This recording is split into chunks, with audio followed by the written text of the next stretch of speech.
What's up, everybody? It's your boy DJ White, Sticky Stuff, and welcome to another episode of Reel Me In, a movie podcast. On this week's episode, Joel and myself will take a look at the plethora of movie news and plethora of movie trailers that dropped in the past 2 weeks, because last week we did our top 10 episode, and we will have our main review of Spider-Man Homecoming. Where will it rank in the MCU? Was it good? Was it bad? I don't know. I don't even talk to Joel throughout the week.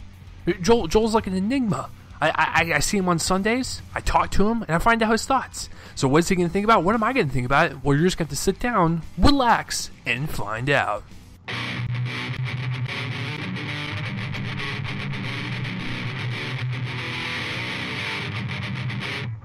What is up, you crazy, beautiful people out there, and welcome to another episode of Reel Me In, a movie podcast, where you didn't really ask for it, but hey, we're going to give it to you anyways.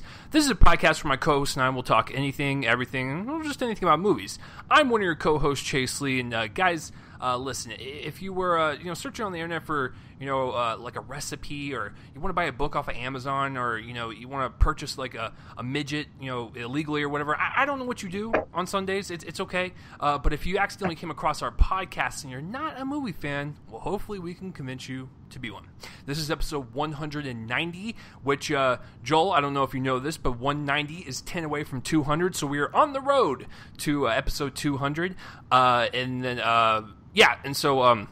the way the show works is that we will go over some movie news, maybe some trailers, and then we will have a review of the big movie and some smaller movies occasionally of the weekend, and of course box office results for the weekend, and then we'll wrap it up. So that is the layout of the show, and then for this week we are going to be doing the MCU addition to Spider-Man Homecoming. It's going to be a lot of fun. You guys know that I get a huge geek boner when we talk about comic book movies, and Joel rolls his eyes, but guess what? I will roll my eyes even harder when he geeks out over Star Wars. Speaking of Joel, how are we doing today?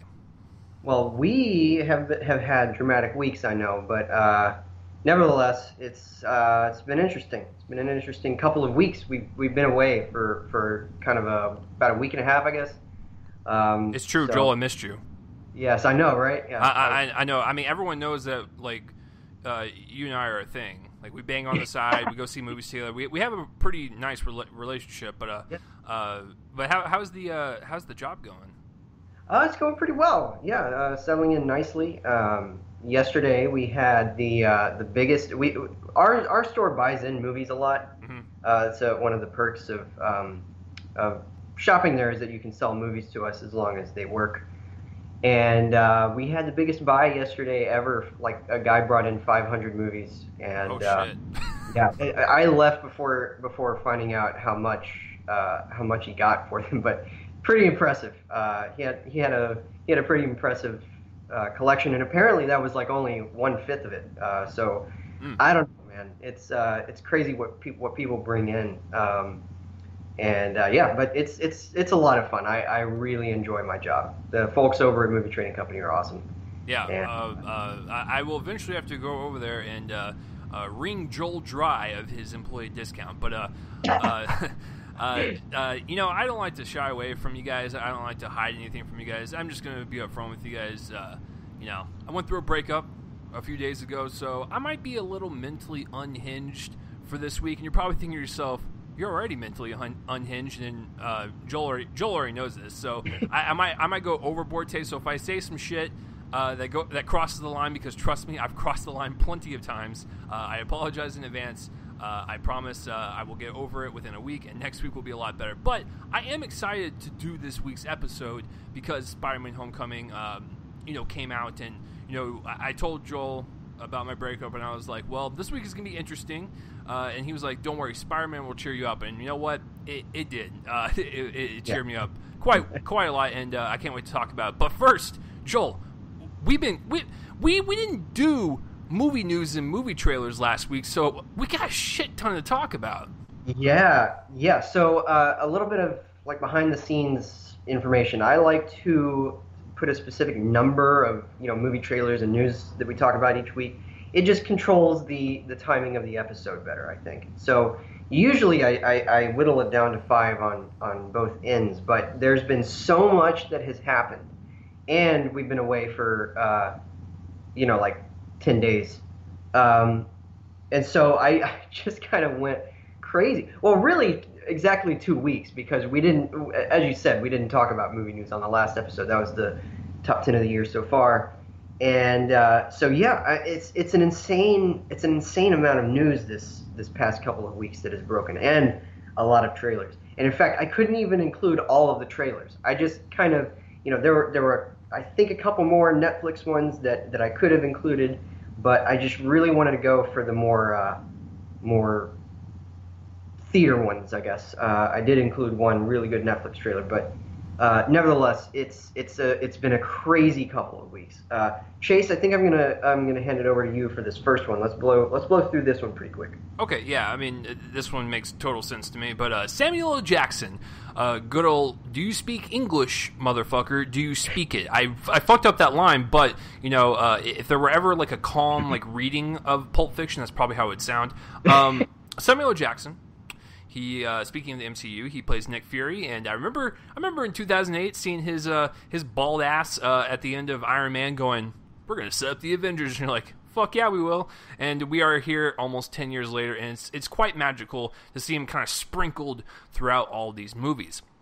The news is that he's going to play a role in Captain Marvel, the Brie Larson fronted movie based on the character from the Marvel Comics, and it will be Marvel's attempt at its full-length female superhero film. Now, they do have female superheroes in this universe, Black Widow and Scarlet Witch and whatnot, but this will be the first one to kind of rival Wonder Woman. So Samuel L. Jackson will play a role. He will play Nick Fury.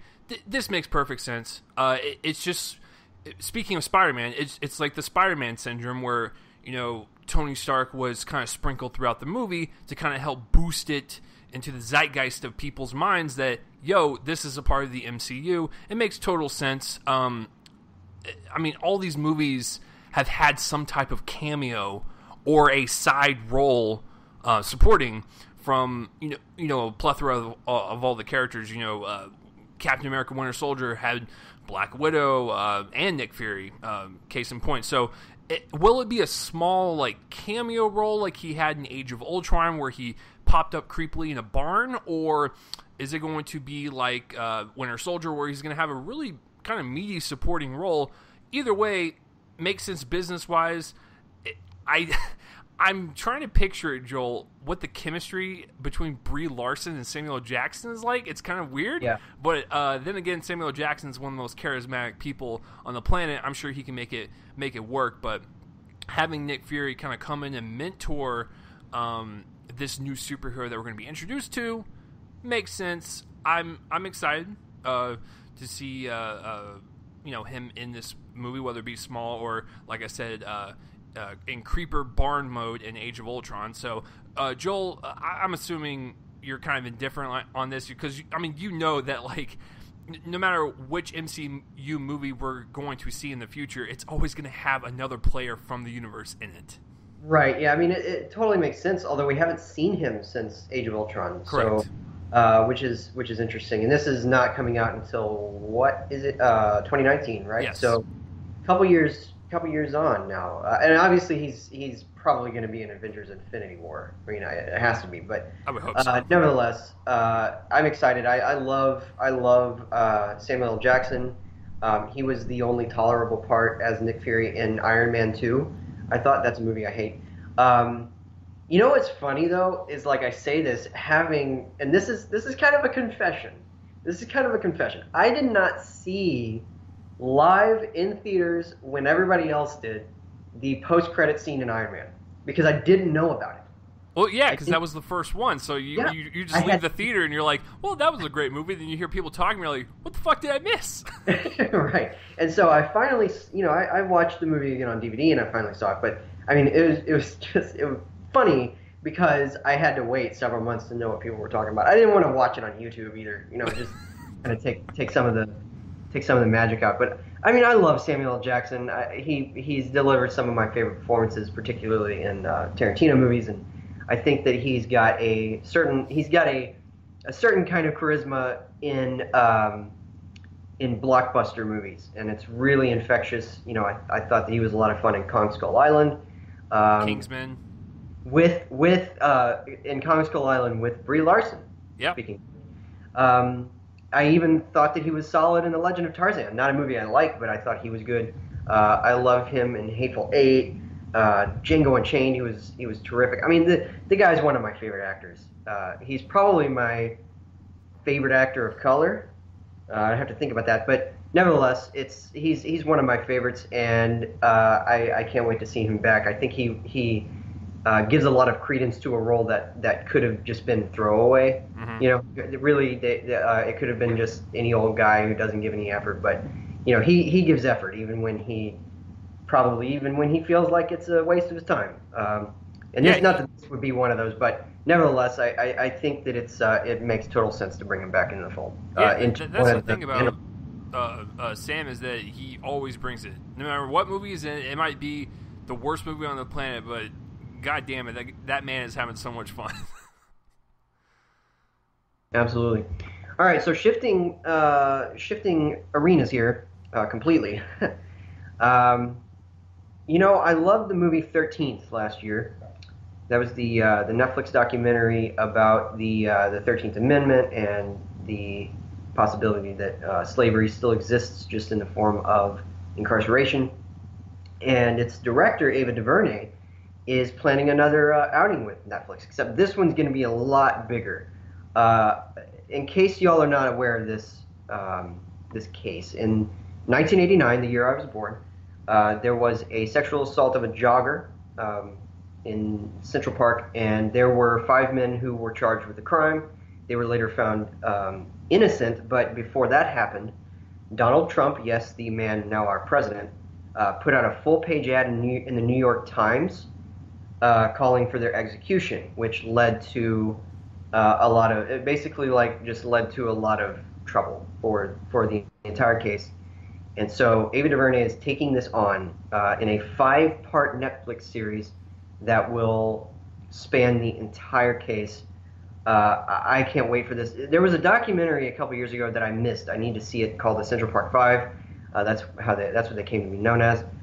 And I need to see that. But until then, I'm excited for this. It will be a 2019 release. She's obviously got to have some time to prepare, do a lot of filming and research and all of that that goes into a documentary series. But I'm excited to see this. I'm fascinated by these stories.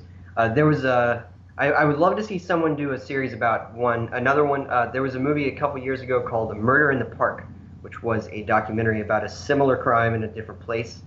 And that one was really good. I'm just always fascinated by these cases of wrongful conviction or conflicted, complicated conviction, and it's just great meaty material for a documentary. So I'm excited to see where this goes. Yeah, I have a confession to make. As much as I love Daredevil, Jessica Jones, Bloodline, House of Cards, I have to admit that Netflix has the best docuseries I've ever seen. If you guys did not see the phenomenon wave that was Making a Murderer last year, you were missing out. That was some riveting stuff. If you're into like court cases and murders and unsolved mysteries, that's right up your alley. But I gotta tell you, what actually topped it for me, Joel, was the one that came out earlier this year, which I went through all 7 episodes in one day. It was The Keepers. That was one of the best docuseries I've ever seen in my life. It actually affected me to my core. I had nightmares from the reenactment scenes that they had. It was just really kind of fascinating to see this giant onion, and we see all these layers being peeled apart, and you're like, well, holy shit, like there's like more stuff into this case than just from the surface. So I love what Netflix is doing with their documentaries and their docuseries, and hell, even Hulu's got some good ones. I just watched Batman and Bill the other day. That was a wonderful documentary about Bob Kane, how much he was a dickbag. So I'm really like Joel said, I hate the fact that humanity gets this disgusting with like rapes and sexual assaults and murders and whatnot, but true crime and true life, things that have happened, just really kind of fascinate me, and just really want to see justice, done, in the proper way, and really get to the bottom of it, and really kind of just solve, some of the nasty shit that happens within our society. But I'm with Joel, man. Like, when I was growing up, I really loved that show on Lifetime, Unsolved Mysteries, and anytime when something disgusting would happen, it's just I wanted to see justice done. I wanted to see it, being handled. I was just really kind of fascinated with everyone's, backgrounds and all the suspects involved. I love it. So this sounds very ripe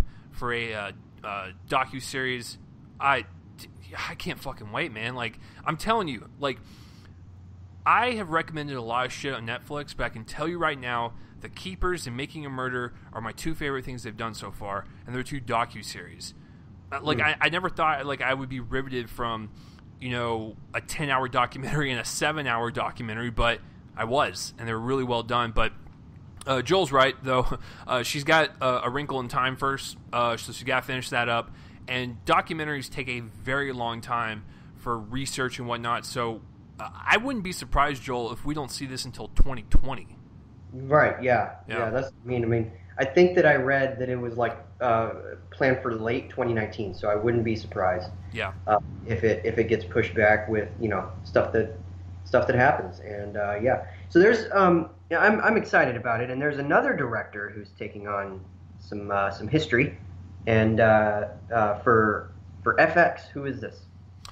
This would be Michael Mann, the Mr. Mann himself. He is going to direct a Vietnam War limited series, Hugh 1968, for FX.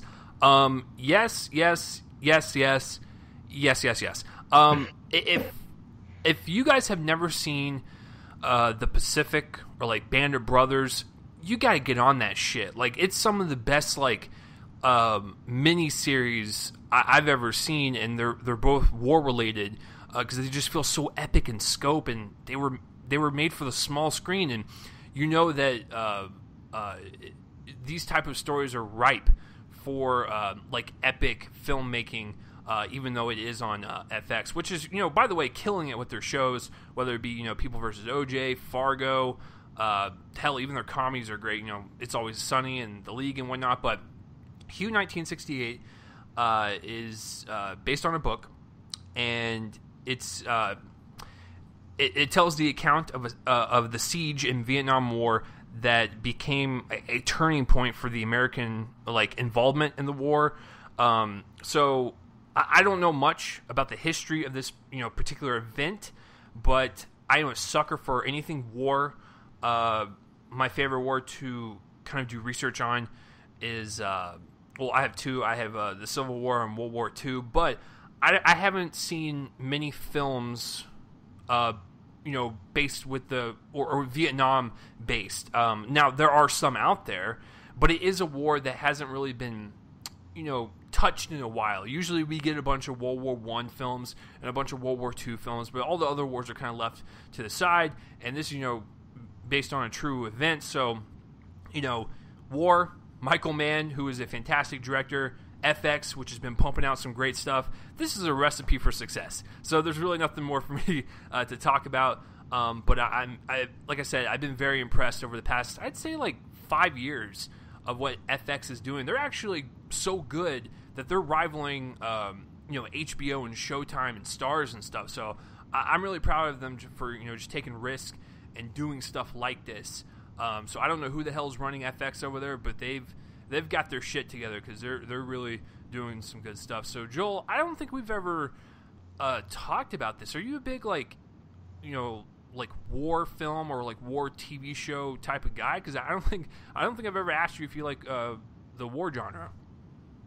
Sometimes I can get a little tired of it. There's some easy tropes to fall into, but usually the great war films are the ones I actually find about this war. And you're right, though it hasn't really been covered a lot lately. At least less now than in the 1970s and 80s with stuff like Apocalypse Now, Platoon, Full Metal Jacket, and all that. So I'm excited to see a great director. He's one of my favorites ever, Michael Mann, take on this, especially considering he's directing all of the episodes of this series. I mean, that's going to be awesome. In lieu of him making another movie, I'd take a TV series. So I'm beyond excited. It's a fascinating war considering just all the levels of its complete uselessness, generally speaking, and so Yeah. it's an interesting war to dissect in movie form or in cinematic form, I should say. So with a guy like Michael Mann, who he's made some of my favorite movies of the last 25 years: Heat, Miami Vice, Ali, Collateral, all of those. I love him. The Insider. I'm a huge Michael Mann fan. Public Enemies, I'm a huge fan of. I know a lot of people aren't, but nevertheless, I love the guy. I think that he's a vital voice. I think that he has the style to take on war.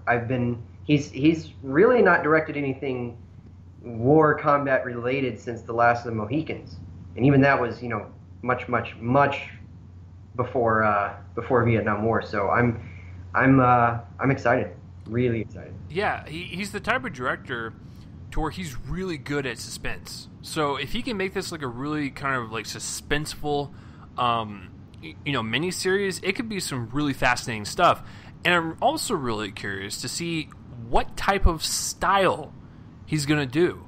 Is he going to do more of his old school films, or is he going to do more of his new wave, which is kind of like this grounded, gritty cinematography that makes you kind of feel like you're there a little bit with the actual characters and situations and whatnot. So that could actually be a very appropriate for a war setting to really kind of put you into these guys' shoes during this event. So yeah, the gritty digital thing I think will work really well. Yeah. Yeah.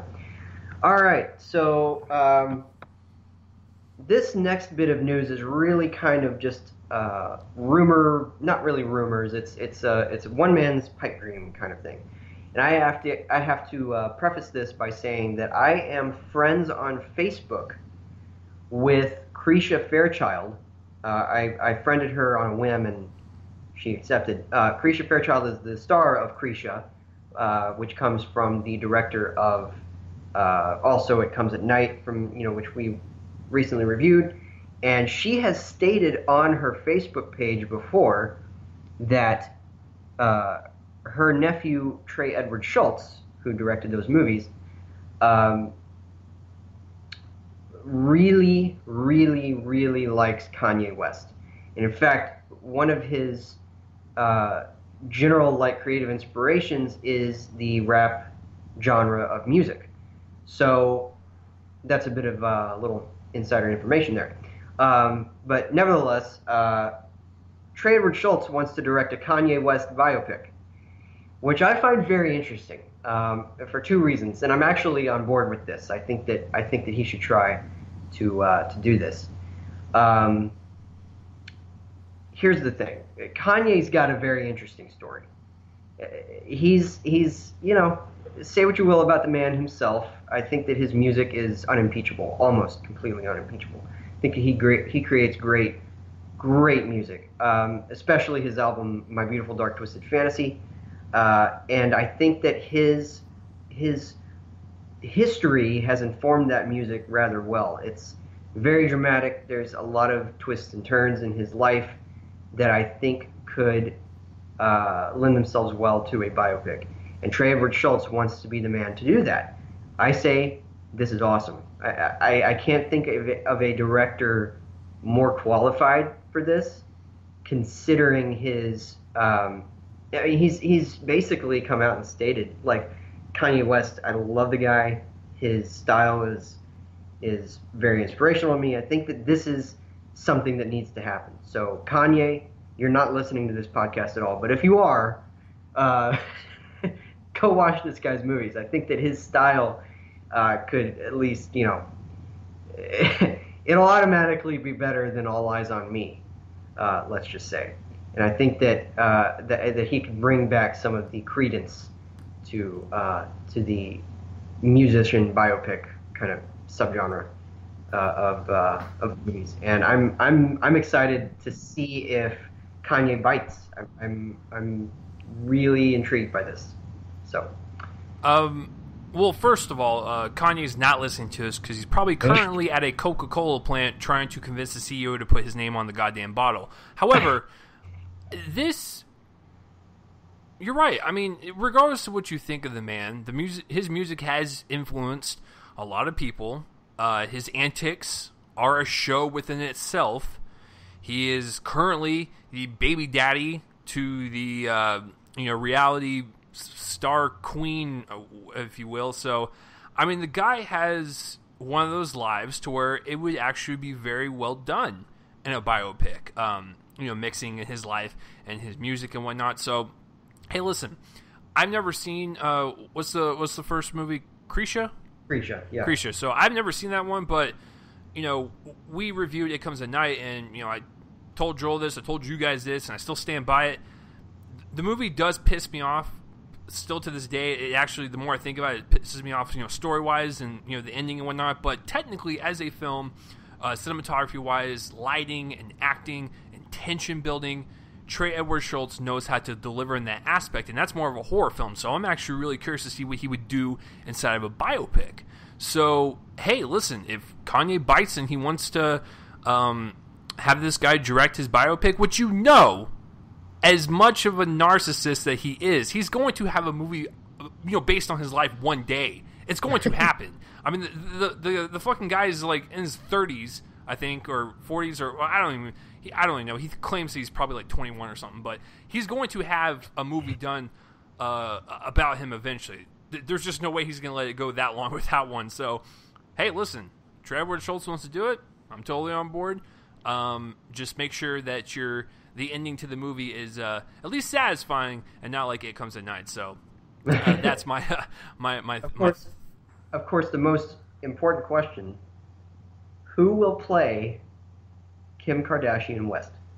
I'm thinking if we can get Nasim Pedrad from SNL to do her impression, it would be absolutely wonderful because she's pretty good at the Kim Kardashian, like Joel, so, like it's so great. Like, she does a great impression. Of course, she's not on the show anymore, but she was always my favorite when she did that, like a very stereotypical like dits, but it was so perfect. It wasn't like overcooked. It was just the right amount of impression. I absolutely love it. I'm now picturing, like, clearly if this actually goes through and Trey Edward Schultz, is able to contact Kanye West and do this. For some reason, I'm picturing the fact that the director of Krisha and It Comes at Night is probably going to spend at least some time with Kim Kardashian, and it's just weird. Oh, it's amazing! Welcome to America, Joel. I know, right? Anything's possible. So, you know what? Also, is possible that Sony is considering, Joel and beautiful listeners out there. Baby Driver is doing very well at the box office. It's critically acclaimed. It's doing actually very well for an Edgar Wright film, monetary wise. So Joel loved the film. Obviously, it was in his top 10, and I haven't told you guys what I thought about it. I actually really like it. Joel and I, we've had a heavy disagreements on certain things, but I think we can both agree that this is a great step forward for Edgar Wright's career. And I actually do like the film quite a bit. I want to see it again, but my issues, with it, Joel, will get heated if I talk about them. But Sony explode. Joel will explode, but that's okay. I'm actually kind of proud. I had like a tear roll down my face because that was our first like movie we actually like disagreed heavily on. It was absolutely wonderful because I love having arguments with Joel. But anyways, Edgar Wright has said, I think he was being interviewed or whatever, that Sony wants a sequel to Baby Driver. Obviously, like I said, critically doing very well. Audiences are loving it, and the box office is doing very well for this type of movie. I'm on two sides of this. One is that the first Baby Driver was a nice movie, like from start to finish. It wrapped up everything it needed to be told. And when this news kind of came about, I couldn't even imagine where you would even go with a sequel. And maybe that's kind of cool about it, like the possibilities are endless. But I think Edgar Wright wrote this, I don't know, maybe he wrote it considering that there might be other movies inside this little universe. But I kind of like the fact that this was a standalone. We weren't trying to build any universe. It was like a one and done. Let's move on and he can do something else. On the other hand, if they were to make a sequel, obviously I'm going to see it because the first one was fun. It was exciting to watch in the theater. That is for damn sure. Like, you need to watch Baby Driver in the theater because those car chase scenes and the music, like when you're in that surround sound setting, it is absolutely wonderful. But so, like I said, I'm on two sides of this. Do we need one? No, the first one was fine as is. But if there is going to be a sequel, as long as Edgar Wright is attached to direct and write it, I'm okay with it. So I'm kind of I'm 50-50 on this piece of news. But Joel, I know that since you like Baby Driver more than me, are you leaning more towards like, fuck yes, I want a sequel, or you're like, oh please, like one and done, let's move on. The first one was great. Do something else. Do something else. I don't know, man. It would be like making a sequel to Pulp Fiction or something. I don't really like this idea. I think that the movie works well by itself. I'll see it, obviously, the sequel if that happens, but because I see everything. But completely unnecessary. I think that it was a nice self-contained story. I don't think that we need to franchise everything into the ground. I think actually that people are starting to notice that fact that we don't need to do that. That's why we've been seeing a lot of, blockbuster attempts fail with franchise attempts outside of Marvel and sort of kind of DC. And I don't think that the box office success would translate to a sequel. I think that people would kind of scoff at it. I think that they would say, why does this need a sequel? Can he get into the same situation again? It's just, I don't know. More adventures with the characters sound neat, but really, I mean, when you get down to it, there's not much more that we need to see. And of course, I'm talking about need. Of course, want is a different thing. And I think that people continuously confuse the two. Do we want it? Yeah. I mean, sure, I would love to see them more, but do we need it? No. And I think that it's just not a very good idea. So. Wow, that was like the most depressing, right? Like opinion of any type of news we've done so far. Like, you just sounded so down. It was almost like someone kicked you in the nuts while I was talking, and you're like recovering from the ringing downstairs. So, Joel, are you okay to actually continue on to the next story, or would you like me to pick this one up? No, I'll continue. So this next one's a lot more fun. As you guys know, I was a fan of, we were both fans of Fantastic Beasts and Where to Find Them last year, and there's a sequel coming out next November. That's November of 2018. And the filming has begun, or is soon beginning, or whatever, and there is a synopsis out. They've released a synopsis of the movie, and this is what it is. I'm just going to read it. J.K. Rowling wrote the screenplay for the film, which opens in 1927, a few months after Newt helped to unveil and capture the infamous dark wizard Gellert Grindelwald. However, as he promised he would, Grindelwald has made a dramatic escape and has been gathering more followers to his cause, elevating wizards above all non-magical beings. The only one who might be able to stop him is the wizard he once called his dearest friend, Albus Dumbledore. But Dumbledore will need help from the wizard who had thwarted Grindelwald once before, his former student, Newt Scamander. The adventure reunites Newt with Tina, Queenie, and Jacob, but his mission will also test their loyalties as they face new perils in an increasingly dangerous and divided wizarding world. So there's a lot of questions here. How does Jacob factor into this? that I'm really wondering about that. Tina and Queenie, I can see that they are witches, but Jacob is not one. He's not magical. So I'm wondering how he's going to be coming back into the fold. Of course, these are things I always wonder with J.K. Rowling, and she always surprises me with her answers. So I'm really excited. The movie has also added a couple of cast members. Already, we'd already talked about Jude Law as a younger Albus Dumbledore. I feel like unless J.K. Rowling's admitted before that she's gotten elements of the timeline wrong, but unless I'm wrong, they are not actually going to show down in this movie. From what I understand, I think it's another 13 years or so before they see each other. So it's going to be interesting to see. Maybe that was a mistake originally. Maybe they do, maybe they did see each other again in 1927. I'm not sure. I believe, though, that the final showdown happens in the mid-40s. So I'm interested to see that. But then Zoe Kravitz, who was in a picture in the movie, will actually appear in the movie as Levy Lestrange. And if any Potterheads are out there, yes, Lestrange is very significant because her niece, I believe, was the one who killed Sirius Black in the series. And then we're also going to be introduced to Theseus Scamander, who is Newt's famed war hero brother. He was briefly mentioned. And he's going to be played by Callum Turner, who Green Room fans will recognize as one of the band members. I'm not quite sure which one, but anyway, he was in that. And then there's also Claudia Kim, who stars as, and I quote, "a young woman we first meet as a featured attraction at a wizarding circus," which just opens up a lot of question boxes for me. What's a wizarding circus doing in this movie, for instance? That's going to be interesting to find out. But I mean, this plot is awesome. I can't wait to see more adventures in this universe. It's an endless universe, pretty much literally, and I'm excited. It comes out November, whatever the third Friday of that year is, I'm excited.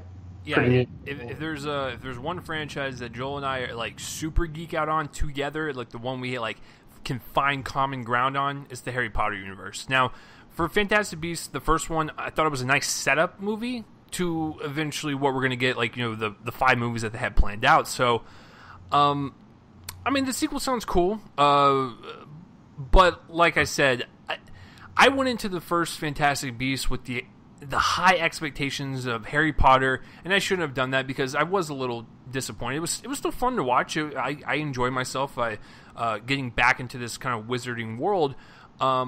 So I want to see where they go from the first one, because they left a lot of shit open. So I want to see it continue. If the second one is absolutely amazing, like, I will be even more pumped and more seeded into this universe than the first one. So yeah, the plot synopsis sounds cool, but I need to see the film, Joel. I need to see the film, and hopefully it's a lot better than the first one for me, and maybe I can get into it like I did with Harry Potter.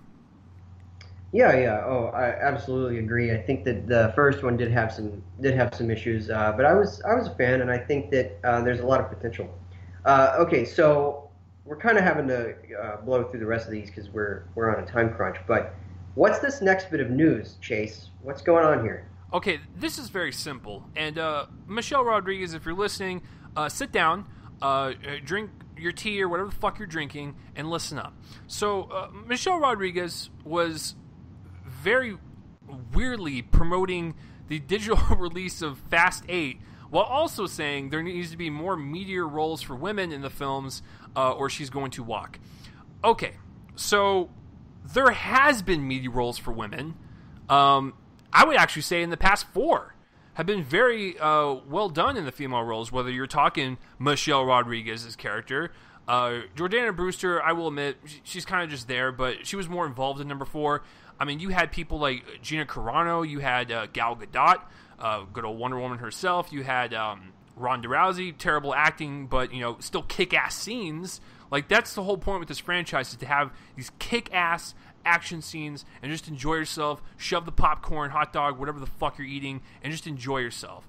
Michelle, I hate to admit, and this is the same way for Vin, unless he's doing Guardians, if you are not in a Fast and Furious movie, you're not going to be in any movie. I'm sorry, but this is like your bread and butter for survival in this world, is this fucking franchise. So, you've done some badass shit in these movies. I don't understand what you want to do. And in the last one, Charlize Theron was the fucking villain. If that's not a meaty role, I don't know what is. So I don't know what the fuck she's talking about. But I wouldn't... like, Joel, if we were in the Fast and Furious movies, and that's the only thing we were doing in our acting career, why would you want to piss off the producers and say this shit? Because then they'll fucking kill you off in the movie by, I don't know, driving you off a cliff or something. I mean, you were already killed once. You were brought back. Don't have them kill you again. So this makes no sense to me. Because like I said, just in this last one alone, we had Charlize Theron as the villain. I would say it's a pretty meaty role, and she was actually pretty threatening. I enjoyed her performance in that movie, oddly enough. So, yeah, Joel, I'm very confused. Well, like, why? Well, if you're in Michelle Rodriguez's shoes, why would you want to toe this line and potentially be kicked off these movies, like, when you aren't doing anything else besides these movies? I think that what her grievance is, probably that the female characters in the series are, with a couple of exceptions, sort of objects. Well, I will agree. This, like, the supporting people, like, like the rando, like, bikini babes or whatever, walking around doing I get that. It's borderline like Michael Bay territory. Actually, it is Michael Bay territory. But with the actual, like, women in the film that have, like, speaking roles, which is what you want. Like, the people that are in their bikinis, they're there to watch the fucking races. Like, they have no,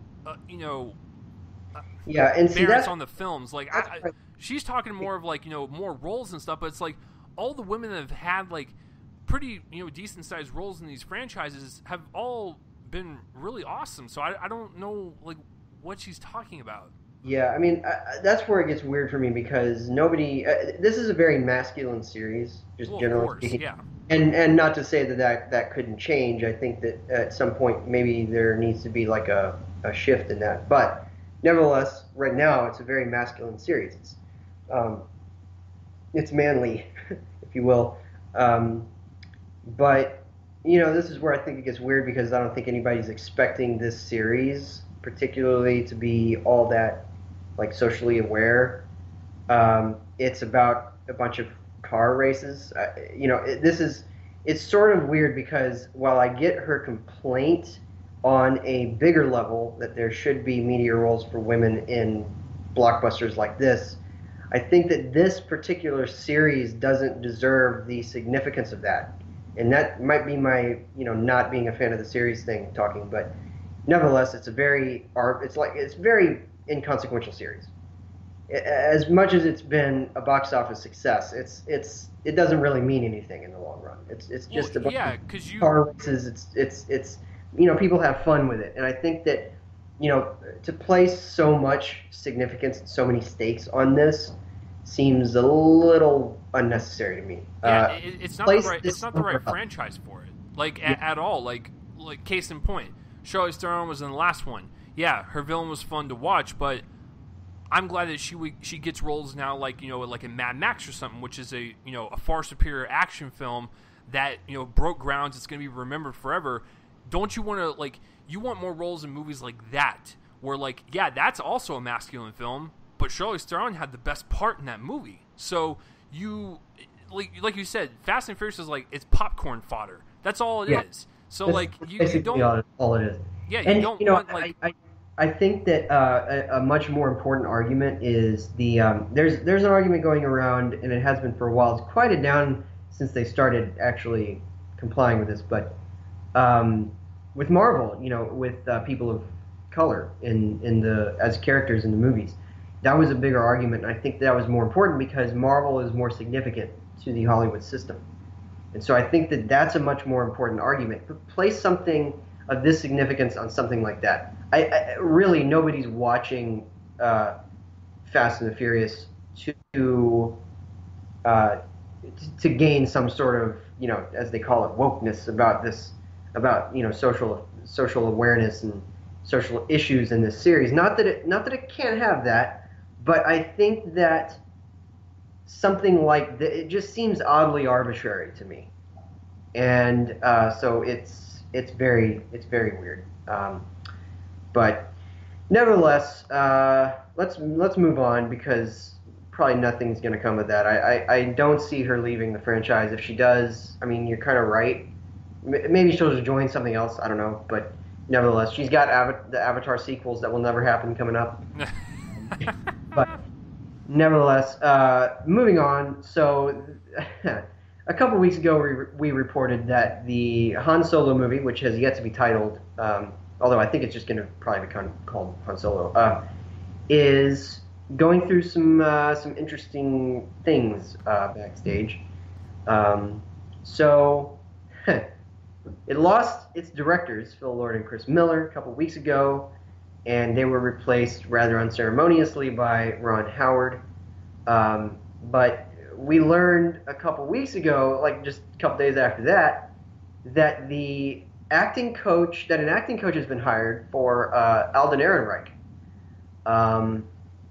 And because the producers were unhappy with his performance in the context of the movie that they saw was being made, which was a lot of improvisation. There was workable stuff, but apparently they saw fit to bring somebody in to coach him. And that's weird to me, especially considering it's been filming for 5 months. And then also the editor, Chris Dickens, has been fired, which is interesting. I have to wonder what caused that, but get this. So the person who has replaced Chris Dickens is none other than Pietro Scalia. This dude is a legend. This is amazing. Like, this guy, people probably, his most recognizable work would recently be in, with movies like Alien Covenant and The Martian, but this guy did Black Hawk Down. He was the co-editor on JFK, Oliver Stone's JFK, the best editing in the history of movies. I mean, this guy is a legend in the field. And so I am so excited for this. I cannot wait. I mean, this is great news on that end. And with Scalia working with somebody like Ron Howard, it's just great work. Great work on the studio for scooping up Pietro Scalia. But this is so weird. I mean, what's going on? I just don't understand it. However, we are getting some interesting information. We talked about who's going to be credited as director. So from what I understand, the DGA rules say that because Lord and Miller did so much work and some of that work is being used, they will get credits. But because Ron Howard is also coming in to finish the production of the movie, he will also get a credit. So what will we have? Well, we have directed by Ron Howard. Like, will it show up as sort of a screenplay-like credit, where sometimes, you've seen this. We actually just saw it on Spider-Man: Homecoming this weekend, where you have so-and-so, and then the little ampersand, and then another person, and then you have the word and then so-and-so ampersand person, where it's like, it might be Ron Howard and Phil Lord and Christopher Miller.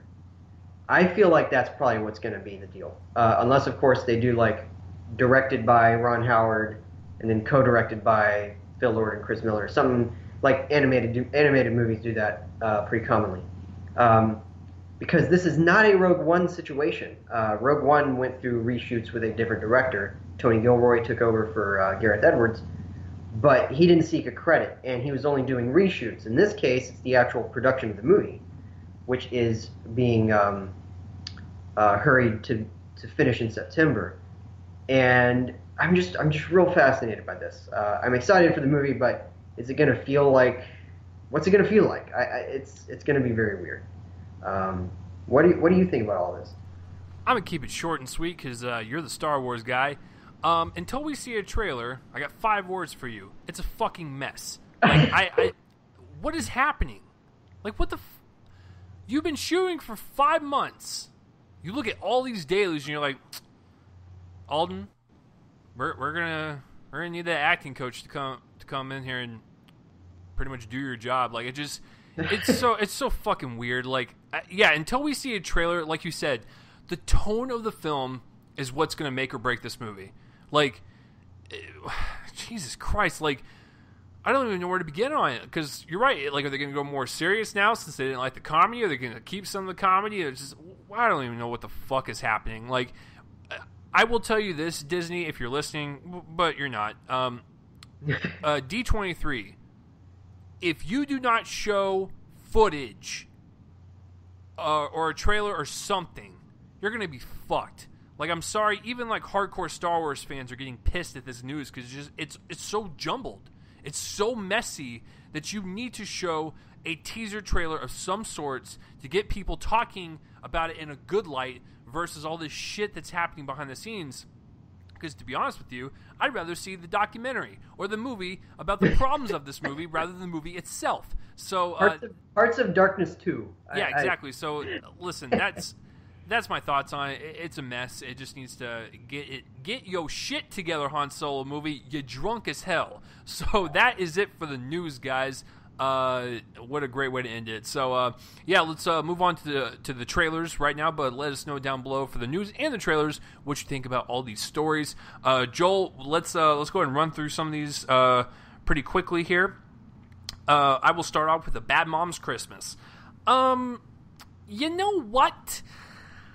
I thought the first one was fine. It was serviceable. There was a couple of really great moments between Catherine Hahn's character, who I absolutely adore.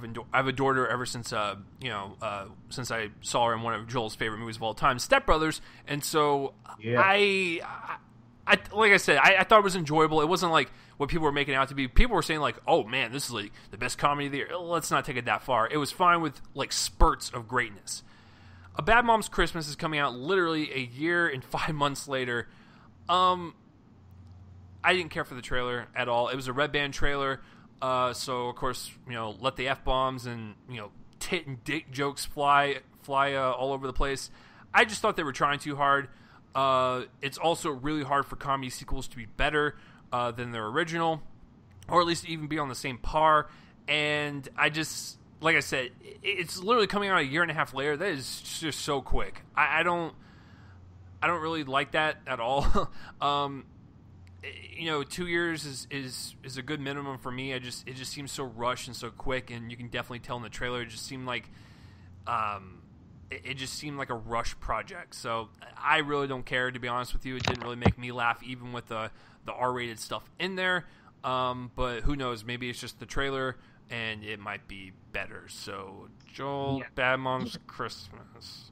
Yeah, I'm gonna make this quick. So I like Bad Moms. Fine. I gave it 3 stars. B- probably if I had been on the show to review it. And I love Catherine Hahn in it. She actually made my Best Supporting Actress slate last year. And it would be funny if like she's actually just as good here because it's like a similarly kind of thin Best Supporting Actress slate for me. I mean, because then I would have in my Supporting Actress slate Catherine Hahn, A Bad Mom's Christmas. Nevertheless, yeah, this is sort of like Pitch Perfect 3 for me, where it looks cheap, like it just looks cheaply made. It doesn't look like a well-made comedy. The House recently suffered from that. It doesn't look good. It just doesn't look good. I don't get this title. Is it a sequel? Is it a spinoff?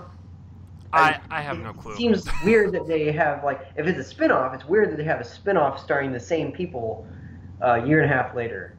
And it doesn't seem like a sequel because it's Christmas themed. So I don't know. It's just weird, and that's really all I have to say about it. The next trailer, just moving on. The next trailer is a lot better. This one is called Good Time.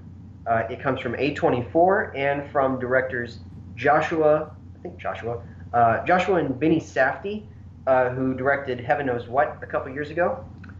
This one stars Robert Pattinson as a sort of I guess, a quick scheme artist kind of person, or get rich quick scheme, whatever. A scammer living on the streets, is he his brother or his friend? I can't remember. It was his brother. Brother. Okay, I figured that it was his brother. His brother gets injured and also arrested and all that, and he just kind of, has to deal with that living on the streets like he does, or probably in rundown apartments. And this looks really powerful and well acted. Robert Pattinson's on a roll post Twilight. I think that the guy is one of our best actors working in his generation in the indie world, alongside, of course, people like Kristen Stewart. And then Taylor Lautner's in a taco truck somewhere. So we get the gist. They're all doing pretty well. Exactly. This looks great. I cannot wait. It looks remarkable. I think that I was a big fan of Heaven Knows What a couple years ago. I think that the authenticity of the Safdie brothers' direction was really compelling, and this looks to be a similar situation. The people look like real people living on the street. I wonder if he used them. I have to wonder that, because it looks a bit weirdly authentic, if you know what I mean. Not weirdly, but anyway, I'm a huge fan of this trailer. I cannot wait. It comes out in the middle of August. This was one, by the way, the trailer's been out for a while, but I have to admit, there are two trailers this week. This one, and then one we're going to do at the end of the segment, where we just missed them. Like, we just didn't talk about them because of whatever reason. We might have been paying attention to other trailers, whatever. So I do have to apologize, because this and then there's another trailer, significant trailers. And I feel like this will be one of the indie sleepers of the summer. I think that it'll really connect with people. I think it's relevant to now, with class warfare going on all over the place in this country. And I'm just super excited. I love the visual style. I love the concept of getting down and dirty in the streets with these actors. And Robert Pattinson looks great. I'm excited. Yeah, I've been a huge fan of him and Kristen's both, like, post Twilight careers, and Taylor Lautner's selling shoes somewhere, but this trailer looks fantastic. From the directors of Heaven Knows What, I remember when I saw it in theaters at a screening, I liked the movie quite a bit. It was very visceral, very grounded. It felt like real people going through these situations. I had a huge issue with, I get that close-ups are meant to kind of be intimate with the characters, but there were so many close-ups in that movie, and when they were cut together, pretty fast and whatnot, it's very jarring, and it gives you a headache. But other than that, I think it's a very powerful movie about drug addiction. For sure, it was definitely a very powerful experience. This one looks just like that. They're on the streets, like Joel said. It looks like real people. It looks like they're going to be going through this, situation. We're going to be there with them on the ground, running with them. We're going to feel the air coming from their mouth. We're going to, feel that sweat and that grime as it rolls off their forehead. I like the style of filmmaking that these directors do. Like I said, it really kind of immerses you into the movie. Just kind of cut back on the close-ups and we'll be good to go. But Robert Pattinson looks really great, and it looks like he could deliver a Oscar-worthy performance. So I know for a fact, since it's A24 and it's an indie film, Joel and I will definitely get invites to that. So I will definitely sign us up really fast as soon as I get that email, because I'm pretty pumped for it. Oh yeah, absolutely. So our next trailer, go ahead and get on this one. All right. So The Greatest Showman, a good old film about the P. Barnum. Is that who he plays? P.T. Barnum. P.T. Barnum. Excuse me. So Hugh Jackman, Zac Efron, and it's basically P.T. Barnum, played by Hugh Jackman, kind of see his rise into the circus world to eventually create the Barnum and Bailey circus act that's very famous, but also it doesn't exist anymore. So it's kind of that this movie's coming out. But it's actually appropriate timing because since it is kind of ending in this modern era, we get to see a film about it in its kind of infant stages.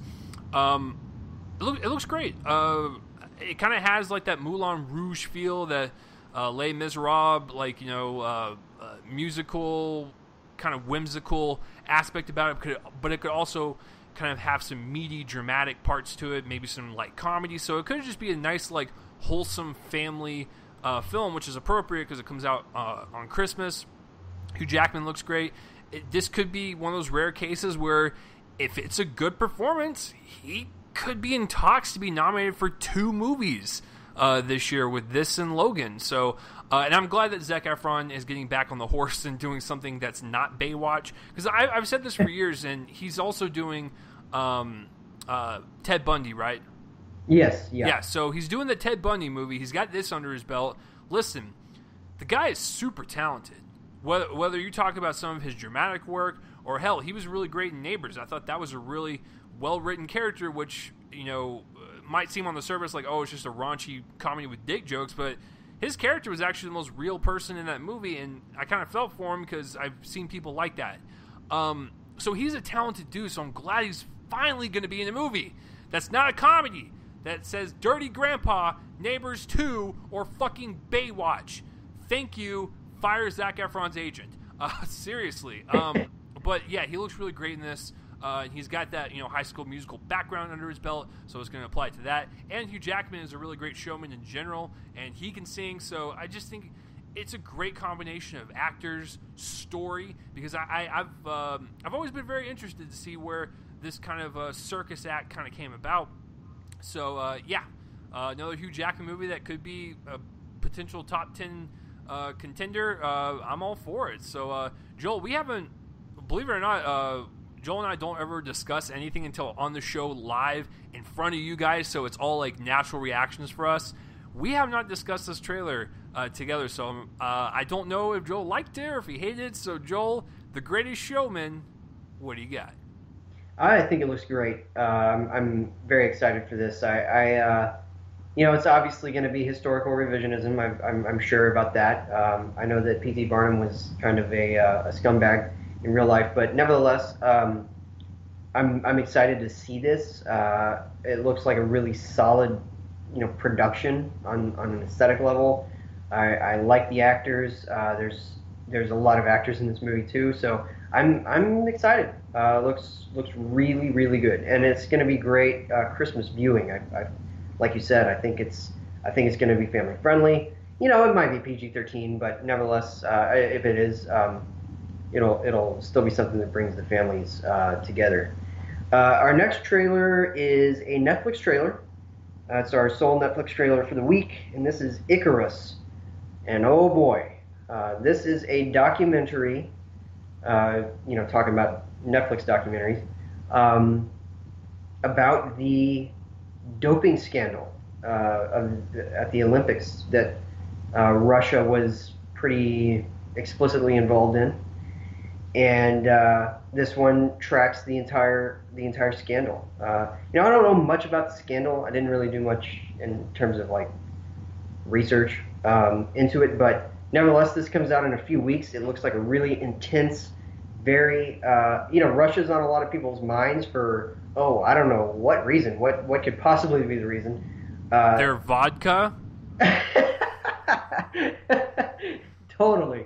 But no, I mean this certainly seems to be getting on the back of that, which the scandals that they are involved in, which are many scandals. This is just one of them, and that it goes all the way up to Vladimir Putin. I mean, it's just going to be very, very topical and relevant, and I think that this looks terrific.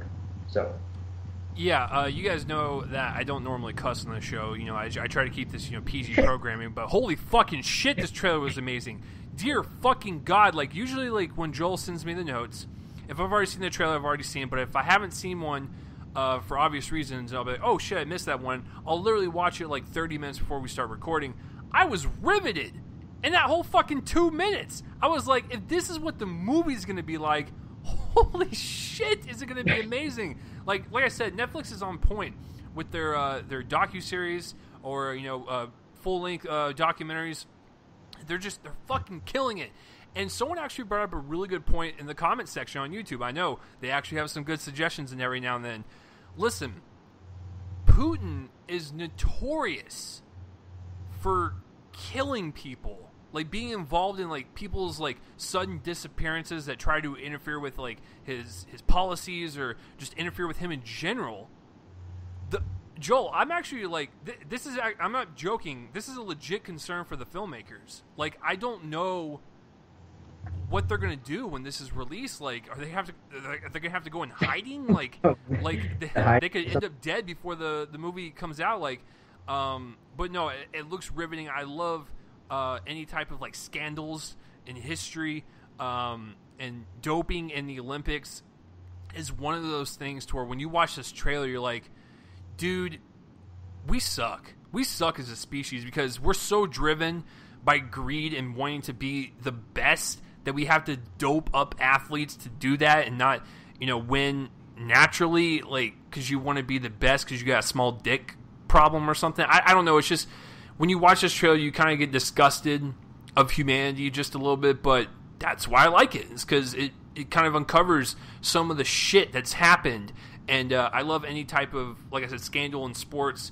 With the whole Lance Armstrong thing, that was really, when he was on Oprah and he kind of admitted to that, it was like that was one of those things where everyone had their eyes glued to the screen because these athletes, they're heroes to people. So when you kind of take the sheep cloth off the wool's eyes a little bit, you're like, oh shit, this is actually kind of disgusting and scary that people are doing this to athletes because they want to get endorsements and just be the best so they have bragging rights. And it's like we're just a fucking awful species, man. Like sometimes I hate humanity, Joel, and it's stuff like this that it just makes me wonder about our existence. But yeah, just from the opening of the trailer, were you a part of the scandal in the Olympics? Yep. And you're like, what the fuck? And then towards the end, he's just like,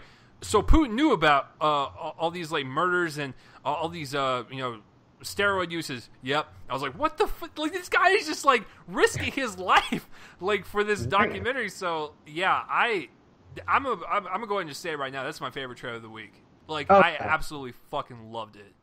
It's great. It's great. And I can't wait. It shows up on Netflix in a few weeks. I'm actually looking up that date right now. But yeah, it's a great trailer. It's very suspenseful. Looks like a suspenseful documentary. And I'm excited for it.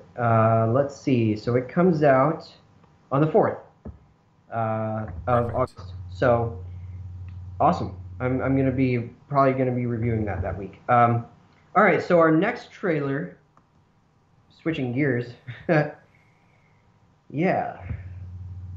Go ahead, Chase. Oh, sorry. I had a complete brain fart. Like Joel was like ramping up, like he was going very slow. I was like, wait a minute, is he about to spin one of his? So never mind. All right, so the next one is Ingrid Goes West, and this one stars Aubrey Plaza, Elizabeth Olsen, and the best way I can describe it to you guys is that Aubrey Plaza becomes very obsessed with someone on social media. She tracks her down and becomes like this like stalker, and it kind of plays off as like a dark comedy, also kind of suspenseful thriller-ish.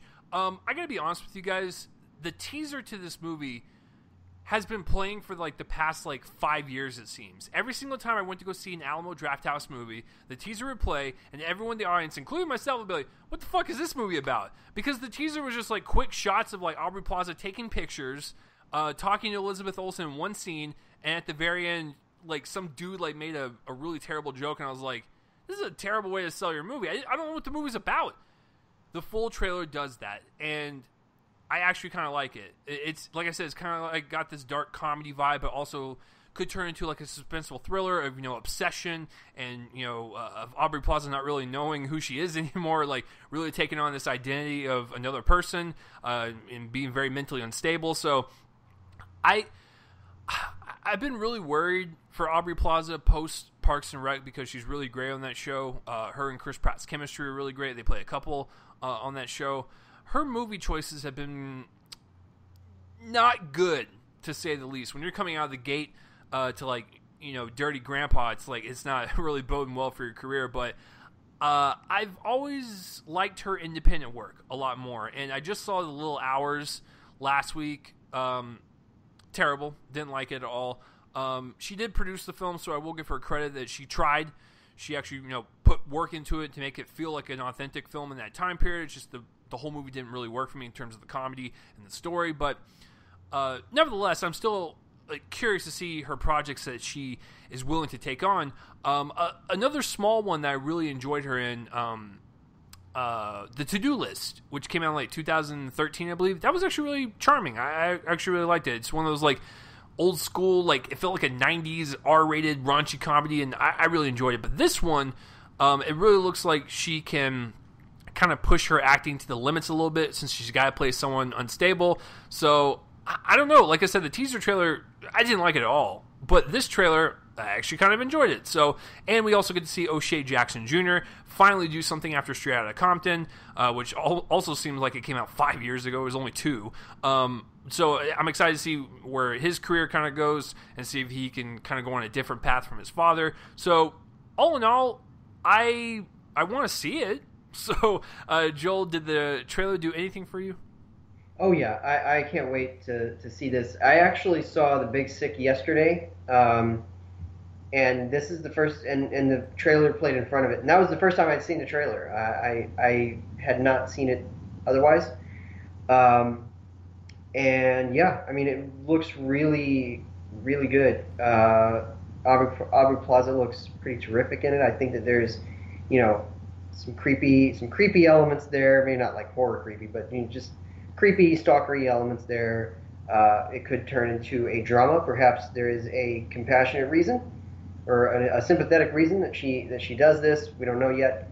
And it also looks really funny. I think that this is a great pair, her and Elizabeth Olsen, who also looks good in the movie. And you're right. I'm excited to see Ice Cube the Second do something. Ice Cube the Second. Is that what we're going to call him from now on? The colder Ice Cube. I don't know what. The melted cube. The melted cube. Water. Yeah, exactly. He's going to be called just Water now. Oh my gosh. Somebody should say that. Somebody should say what you should do is become a rapper and then just say Water. Water.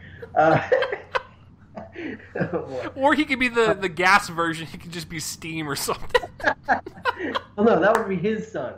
Yeah, exactly. Yeah, he'll have the gas name. Jackson the Third. Yeah, I love that. But yeah, no, it really does look terrific. So the trailer that I was about to talk about, even when I remembered that it was actually your turn, this one is interesting. So it's Jumanji: Welcome to the Jungle, and of course, as its surtitle would suggest, it is a reboot of the 1997 movie. Is that 1997? I think it was 1995. Anyway, whatever the case, whatever year Jumanji came out, we were small children when it came out. We were. I remember seeing it in theaters, and I'm actually still a fan of that movie. I think it's. I love it. It's amazing. From the director who would go on to direct Captain America: The First Avenger, by the way, which is pretty interesting. But nevertheless, this one is not from him. This is from the director of Bad Teacher and Sex Tape. I was hoping you would just say Jumanji: Welcome to the Jungle, a children's film directed by the guy that brought you Sex Tape, and then just move on to the marketing. So yeah, exactly. So this one reboots the idea to be a video game for some reason, and this one has a bunch of kids who are sucked into the game, and then they become Kevin Hart, The Rock, Karen Gillan, and Jack Black. And Jack Black's character, Ha Ha Ha, used to be a girl. So I don't know. So I first watched the trailer, and I was like, okay, that looks fun. And then I saw it again in front of Spider-Man: Homecoming, and suddenly I was like, what is the use of this movie? why does this movie exist? Why is it a game? Why is it a video game? Like, the nature of the Jumanji game, the appeal of it was in the fact that it was a board game. Something that was interactive with other people, like, physically. That's the appeal of the game, right? So, why are they doing a video game? I don't understand. I mean, I know that people like video games now, but people still like board games. So why not just keep it a board game? Anyway, whatever. It's also got Nick Jonas in it. We see him very briefly at the end of the trailer flying a plane or something. It just looks blah. It also comes out on Christmas Day, I believe, or no. No, December 20th. It comes out the Wednesday after Star Wars, so good luck, movie. Doing any sort of money at the box office. Yeah, it just kind of looks pointless to me. The special effects look solid, so whatever. You know, I'll see it. Looks harmless at least, but you know, whatever. Yeah. So first, I want to make the point that Joel is a terrible bettor, because I was like, Joel, whenever this trailer comes out, they're going to play Guns N' Roses. Welcome to the Jungle. And he was like, there's no way a studio would do that. It just seems like it'd be too obvious. And I'm like, Joel, they're going to put it in there. Like, I will bet you like $1,000. And he was like, they're just not going to put it in there. It just seems too obvious. And I was like, okay, Joel, I'll bet like $500,000. And he still didn't want to do it. And I was like, all right, Joel, whenever the trailer comes out, when we hear Guns N' Roses, you're going to be proven wrong. And it was in there. But I'm joking. I'm pretty sure Joel knew it was going to be there. So, yeah. So, I'm going to say something controversial. It's a okay trailer. Like, there was a couple times where I didn't like giggle, but I kind of like smirked a little bit, especially like when Jack Black, you know, is acting like a teenage girl, or you know, Dwayne Johnson doing his role in Central Intelligence, where he kind of plays like that dweeby-ish character. I mean, it could be one of those things to where like the trailer just wasn't representing it well, and maybe it could be like a fun family movie. It's coming out, like you said, sandwiched in between Star Wars, which is already family oriented, and The Greatest Showman, which looks like a family oriented movie. So I don't know if this movie is going to survive at all in the winter box office.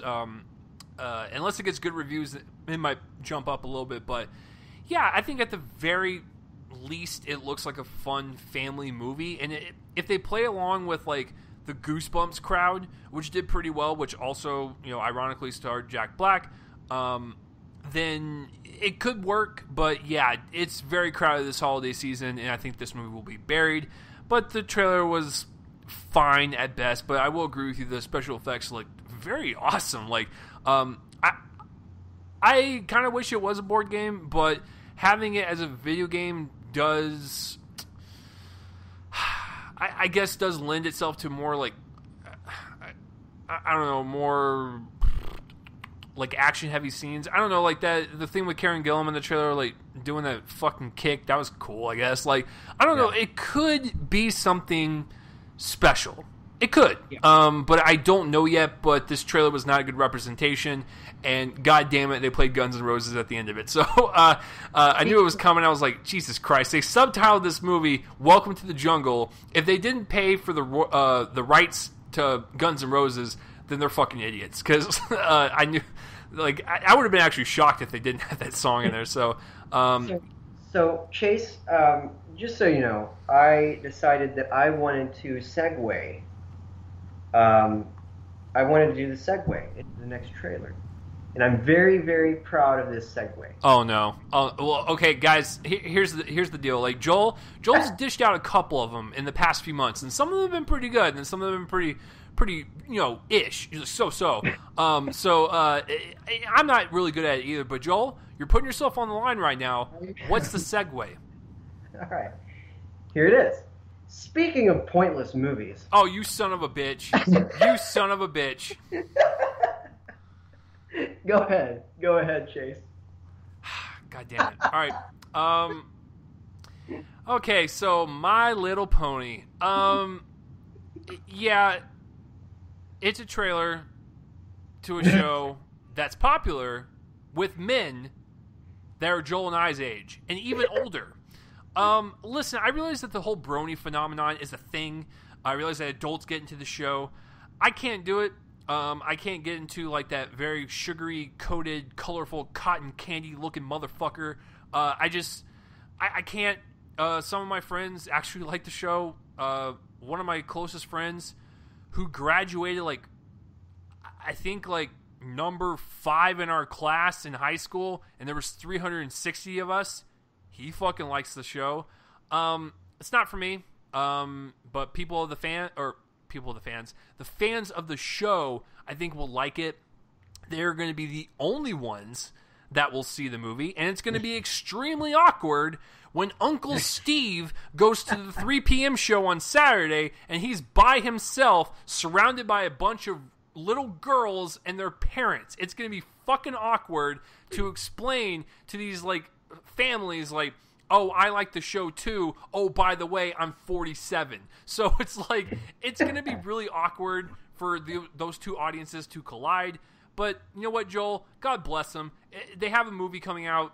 If you're fans of the show, you're going to go fucking see it. Joel and I are not going to see it at all. So if you're hoping, if you had your fingers crossed that we were going to review it that week, you must be fucking high as balls right now, because we ain't gonna touch that shit with the 50-foot pole. So, Joel, take it away. I know that you said Star Wars and My Little Pony were kind of neck and neck for your most anticipated for the rest of the year, but I wasn't really sure if My Little Pony kind of edged out Star Wars because of the trailer.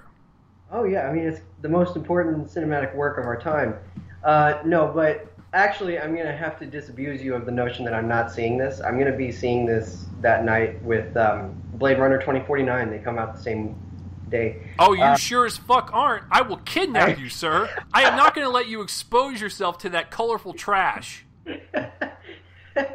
All of a sudden, when I'm at the box office, somebody's just going to run up and tackle me, and it'll be Chase. I'm not going to tackle him. I'm going to fucking scoop him up and put him in my bag or something. I'm going to be like, Joel, you're coming with me.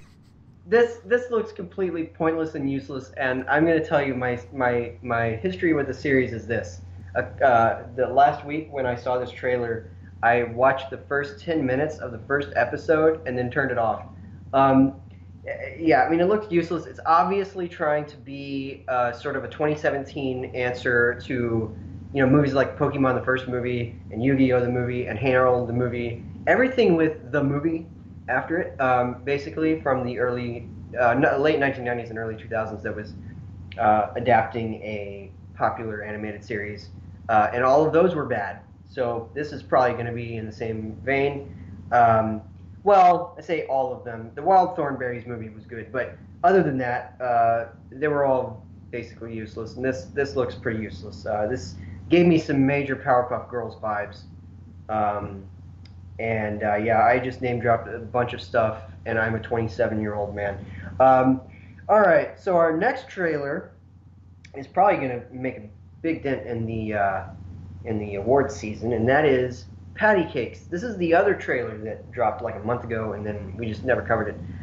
This one is about a young woman who is living in Jersey, New Jersey, in a New Jersey neighborhood. And she is an aspiring rapper. She is living in a largely black urban neighborhood, and she wants to become a rapper, whatever it takes. And clearly, this movie takes her through all of those points of the rise of fame and the stakes of that. And it just all looks really interesting. This looks like a terrific performance from the actress Danielle McDonald, who plays Patty Cakes, the rapper in question. And yeah, I mean, it looks like it has real authenticity. Also, this was weird to see. Pam Ferris is in this movie, I believe, unless I'm completely wrong and seeing that person incorrectly. But that's Aunt Marge from the third Harry Potter movie, is, I believe, her mother or someone, maybe her grandmother, I'm not sure. She's in the trailer. She's the woman in the wheelchair. I'm actually going to go look at that right now because I'm pretty sure that I'm right. Let's see. Oh, no. It's not her. Totally wrong. Kathy Moriarty. That's not a name we've seen in a while. Anyway, this looks really authentic and compelling, and I'm really excited for this. It comes out in when does it come out? It's September, right? So, Yeah, I believe. yeah, I think so. So yeah, I'm really excited to see this. August 18th, actually. I'm sorry, August 18th. So this could, make a dent. I think that if enough people see it, it could come around as, this Best Actress possibility. Much like, a similar kind of milieu with Precious back in 2009. Gabouret Sidibe was nominated for that. I feel like this is sort of in that arena of filmmaking, and we could see a similar nomination happen. So I'm really excited for this. Looks very good. Yeah, I mean, it looks like a really great, inspirational little indie film with what looks like to be a very good performance by a first timer. And this movie premiered at Sundance, and people fucking loved it.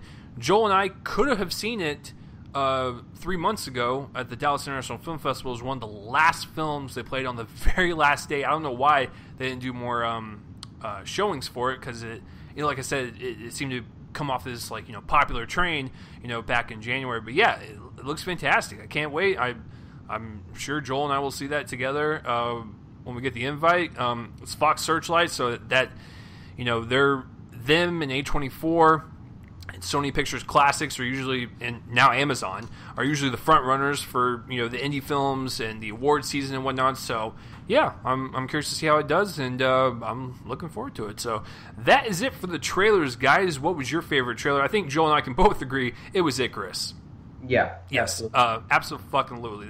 Jesus Christ, I can't wait for that. All right, so let's move on to the main course, the main meat, if you will, of the podcast, and that would be Spider-Man motherfucking Homecoming. Now, this is the newest edition in the Marvel Cinematic Universe. So we just had one 2 months ago with Guardians of the Galaxy Volume 2. So this is their newest one.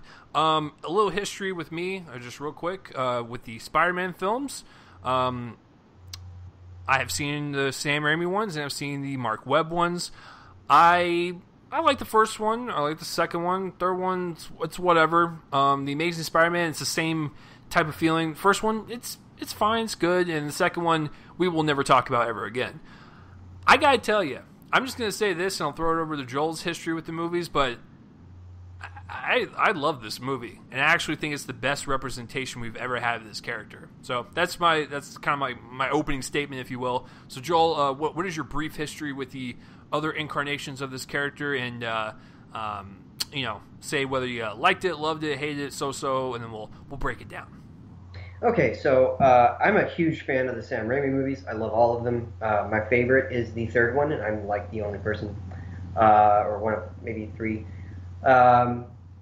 But yeah, I love those. I really disliked the first reboot with Andrew Garfield. Not a fan of that. However, I'm a fan of the second one.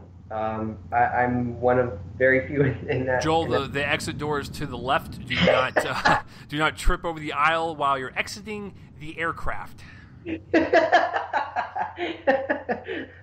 That punchline was great. But yeah, so this one, I gotta say, right now. Okay, actually, I'm gonna build up to it more. I'm sorry. I'm a tease. Look at Joel. He's learning. He's learning how to do it. He's learning how to tease you guys and not just give out the information and just blurt it out. Yeah, it's great. Okay, so I saw Iron Man in 2008. With everybody else. Saw it at the. I think I actually saw it on the Friday. I don't think I saw it Thursday evening, but nevertheless, saw it Friday evening that week, and I loved it when I came out of the theater. I've actually since quieted down on the first Iron Man. I'm really not a huge fan. It's for a couple of reasons. I think it's not a very inspiring movie other than Robert Downey Jr. Not a huge fan. I'll just come out and say it. And in fact, I actually don't think, looking back at the MCU, that they made a good movie until Thor. I was not a fan. I actually thought that Incredible Hulk and Iron Man 2 were bad, outright bad. So Thor was their first good one, and I also like the Avengers from Phase 1. Not a huge fan of the first Captain America, but that's a whole other thing. So Phase 2 was a little better. I really liked Iron Man 3. I really liked Winter Soldier. I really liked Guardians of the Galaxy and Ant-Man. Wasn't a fan of the second Avengers or Thor the Dark World. Phase 3 has been pretty much like 100% better than anything else in the series. I've been fans of. I liked Doctor Strange. I liked Guardians 2. I really liked Captain America: Civil War, and I'm going to state it right here categorically that Spider-Man: Homecoming is the best MCU movie. Oh shit, son! Did you just fucking hear that? Joel just said, and I quote, the movie that had 2 studios behind it is his favorite one. Yeah. That is fascinating. Now, I will say that I will disagree wholly with Joel, is that I like the majority of them. I love a handful of them, and I think a couple of them are subpar, Iron Man 2 and Thor 2. But I've enjoyed this universe since its incarnation. I love the kind of like television aspect about it. I love that they're like these episodic journeys with these characters and stuff, all culminating to this big battle and whatnot. I love it, man. It's awesome. Like it's like my love for the Marvel Cinematic Universe, just to give you guys a comparison, and the DC Cinematic Universe, by the way, is Joel's love for like Star Wars, or like his deep love for Harry Potter, even though I love Harry Potter as well. So that's how I feel about the whole, like, you know, kind of superhero genre and just, you know, cinematic universes in terms of Marvel or DC or whatever. I love it all. Gimme. But man, Spider-Man: Homecoming was fucking awesome. It was definitely the best representation of the character. So Joel, let's fucking do it, man. I don't have any negatives per se. I have a couple nitpicks, but that's not anything to kind of deter my experience. Let's start off with the positives, because there's a lot of them. Well, actually, hey, can we actually reverse it? Oh, so, you want to do negatives first? Because I'm in the same boat. Okay. I don't really have any negatives. I have a couple of nitpicks. That's basically it. Okay. Yeah. I feel like, you know, we should kind of build up to the goodness of this movie. So I will say that, broadly speaking, this is purely broadly speaking, before I get into specifics, really not much of this movie is groundbreaking. I actually think that I'm sort of giving a sigh of relief there. That sounds weird. This is all going to sound weird until we get into the specifics of it. But really not much in this movie is groundbreaking in terms of the trajectory of the plot. I feel like maybe they could have gone a little bit further. However, as we will learn, I think that that's part of the movie's trick. I will also say that while I was actually able to follow the scene, I think that the climactic action scene is a little dark, as in visually. And I think that maybe, I mean, it's kind of refreshing that they made an action scene at night, let's just say. But nevertheless, I think it's a little dark, and the fact that it involves something that we can't see, let's just say that, maybe makes it a bit of a light and sound show. But those are basically my only problems here. Wow, so, you're really like grasping at straws with this. Right. Yeah, I mean, that ending battle, I will agree, was a little too dark. You couldn't really see what was going on, especially when you're like the ending. Murky's a better term, I think. Yeah, like when you are the climax battle of your film, you want it to be like seen. So I mean, if they would just kind of brighten up just a hair, it would have been fine, because where they were at, there were plenty of lights. They just needed to light up the scene a little bit more in post. So that that's just a minor fix. My few things that I didn't really care for. Zendaya, didn't really care for her character at all. She almost got annoying, and reveal with her character towards the end. It's like, oh, she's gonna be more of these. And some of the other supporting cast members were just kind of like I don't understand like why you got Donald Glover, or I don't understand like why you got Martin Starr. Like, these are talented individuals, and it's like their screen time could have been done by other people. Let's just say you didn't have to get like these big names. And I know these two aren't like big A-list names, but like you could have used their talents a little bit more wisely. So the supporting cast in general, I just it's whatever. But it's more about Peter Parker. There's a certain scene with Peter Parker's friend. I'm going to try to skip around it, and I'm hoping with all the hints I'm going to give, Joel will know what I'm talking about. But it involves a school library with a certain character that's really good at a certain skill with computers that I did not believe for 1 second when they HACK'd a certain thing.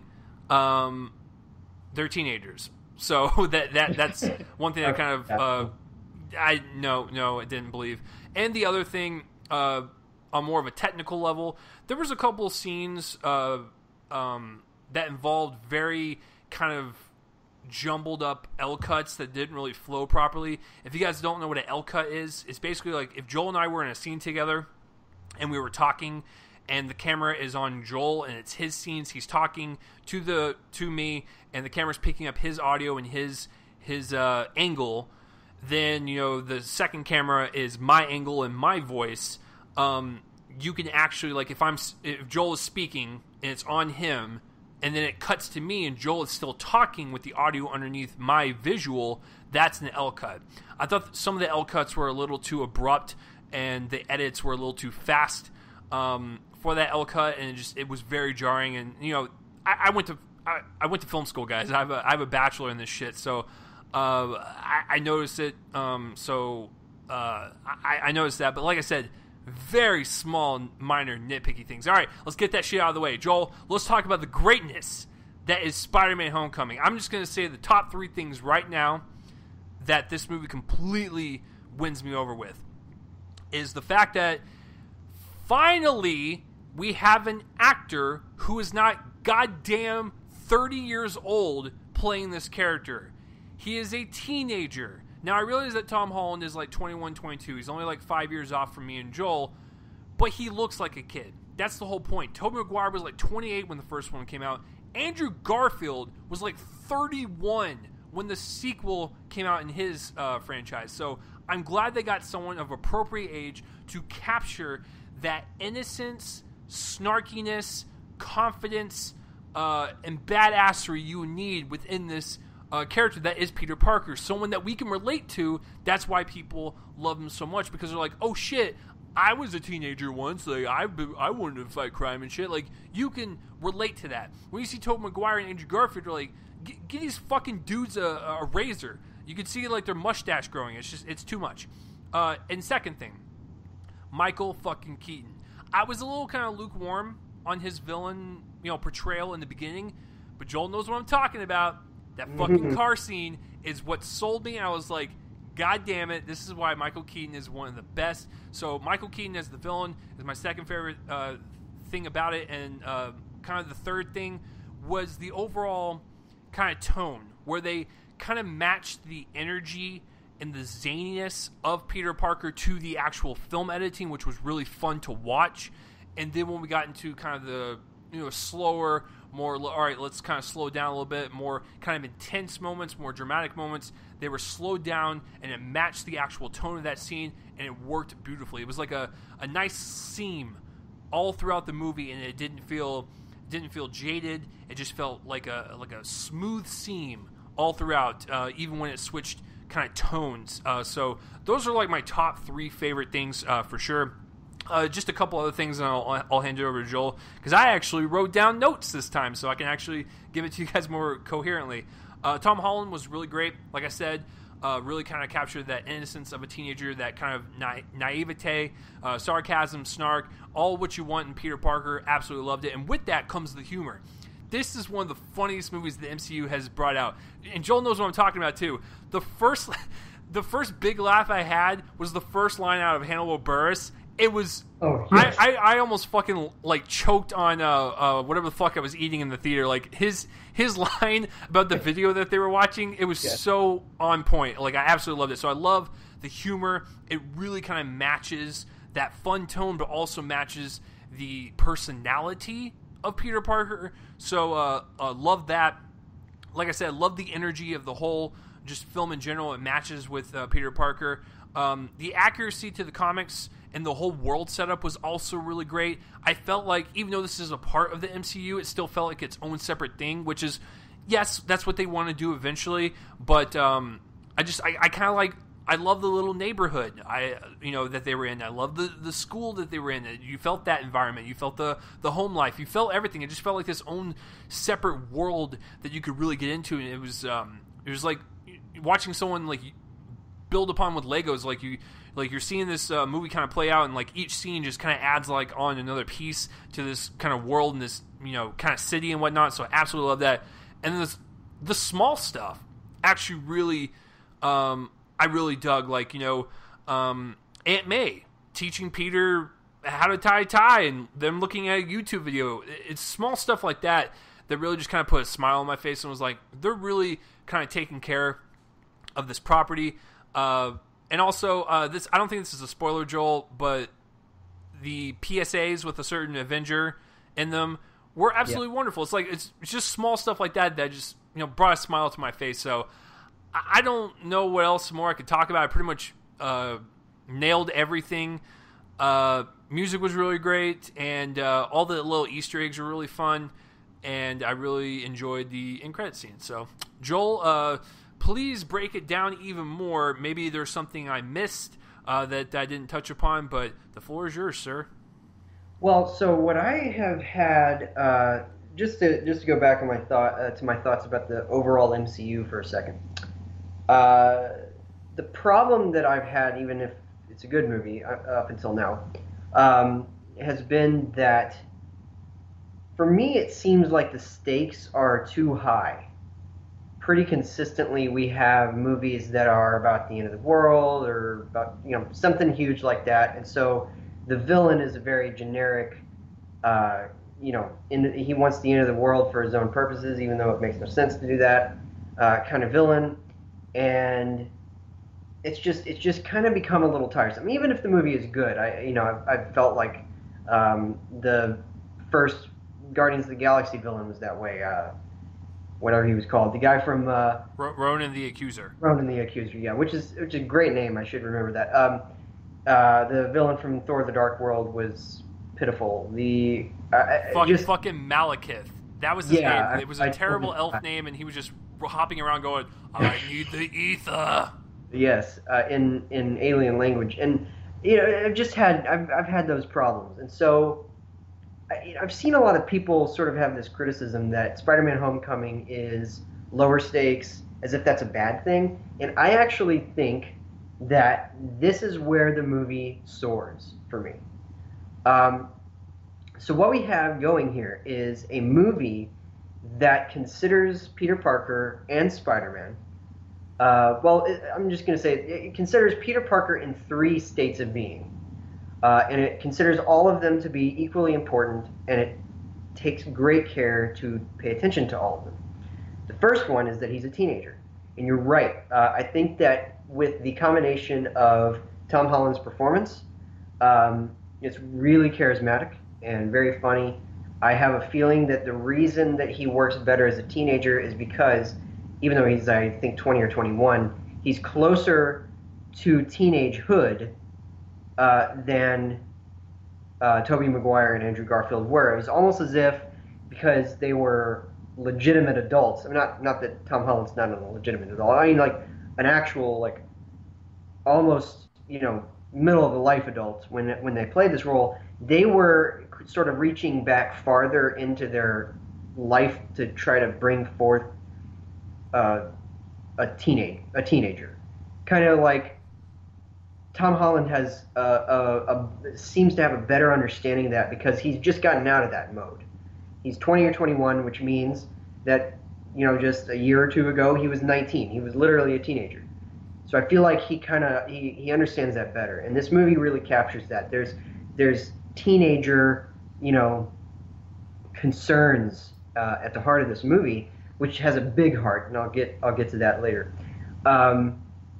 And he's worried about the fact that he has a crush on a girl, wants to maybe bring her to homecoming dance. he's struggling with the fact that his best friend finds out his secret. That's part of the plot. I'm just it's in the trailers. His mom notices his nightly absences and all that. I mean, it's just he's a teenager in this movie. He's a pure teenager with teenager concerns outside of his concerns with hero stuff. And so then the second one is that he is an aspiring hero figure of his own accord. He is wanting to fight petty crime while he also waits for assignments from the Avengers. And so we get a lot of, and he's loving every minute of that. So we get a lot of the appeal of the character, and the appeal of the character is his compassion. That's what it's always been. Spider-Man is far more than a lot of other heroes, one of the most compassionate. And one of the most compassionate on a specific level. Superman is, what's the saying? He's fighting for truth, justice, and the American way. I think that's the thing. And so it's a very broad, he's fighting for broad ideals, and good ideals, but broad ideals. That's why there's been a little bit, I think, of a disconnect sometimes between audiences and movie Superman, because of that. And so here we have a character who is genuinely, unadulteratedly good, and this movie captures that in great strides. It's just a good movie, and I mean that in the value term. It's a good movie. It has a heart.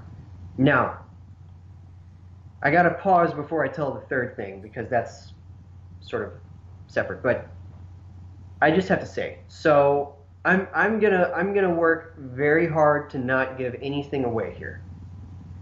The villain in this movie is a man named Adrian Toomes, and yes, he's played by Michael Keaton. And of course, the joke is sort of twofold because once he played Batman, a hero, he also played Birdman, a character who was a critique of the superhero movie, ubiquitousness or ubiquity or whatever word is. And now we have that same actor filling a role in a big franchise. And there were a lot of people wondering why he would do that, and I think that the reason is because he read this screenplay and realized he's actually playing a character. And let's face it, there have not been a lot of villains in these movies who are actual characters. Like they're figures. They stand in the movie as threats, but they are not characters. They are just villains. In this one, he works as a villain because, of course, he's going about something the wrong way, and he's causing a lot of destruction in that way.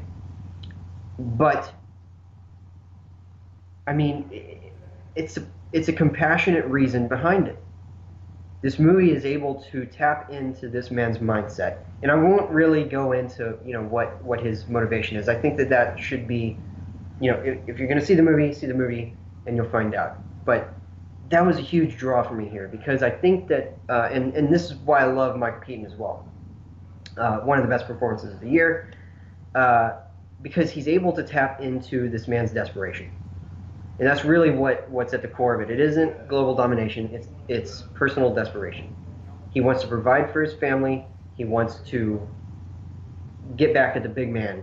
And here he finds that the big man is Tony Stark. Now here is where it gets interesting because we have a mirroring situation. So he has genuine grievances with Tony Stark. So does Peter Parker. Peter Parker wants to be a bigger part of the Avengers, and that's where the third thing comes in. The third state of being for Peter is that he's a cog in the Avengers machine now. A lot of this movie is premised on sort of the studio rights thing, where they were bringing over Spider-Man from Sony. Well, really they didn't because he's still part of Sony, but nevertheless they were bringing him over into this universe from Sony. And this movie uses its opportunities to comment on that, to actually comment on that through the narrative. I mean, he's being brought into the fold, but he's not really being trusted with the big stuff yet, and he wants to be trusted with the big stuff. So he has a genuine grievance with Tony Stark. Of course, now we have the differing methods that they go about doing this. Peter Parker, channels it into being the best hero he can. Adrian Toomes is trying to get back at him through violent means. And none of this stuff is spoilers, by the way. But I will just say, I mean, it's just amazing because at the end of this movie, instead of we've had a lot of movies in this universe where the villain is completely destroyed, and here we have without giving anything away because there's a huge thing, and Chase knows what I'm talking about that I'm omitting here, but without giving anything away, let's just say that this movie ends with a compassionate stalemate between hero and villain. And I put quotes behind those two words because it blurs the line of those here. Really, they're on the same. They're sort of on the same wavelength. They just cope with it in different ways. And this movie is such an interesting study of that process. And I think that more than the action scenes, more than all the MCU stuff that's dropped in with, Tony Stark being involved in kind of a cameo situation where he comes in to try to be a failed father figure for Peter by blundering everything. It's really funny. More than any of that, more than any of the little connections that we see to the MCU, all of which are basically arbitrary at this point because we know it's all going to be connected by the end of this.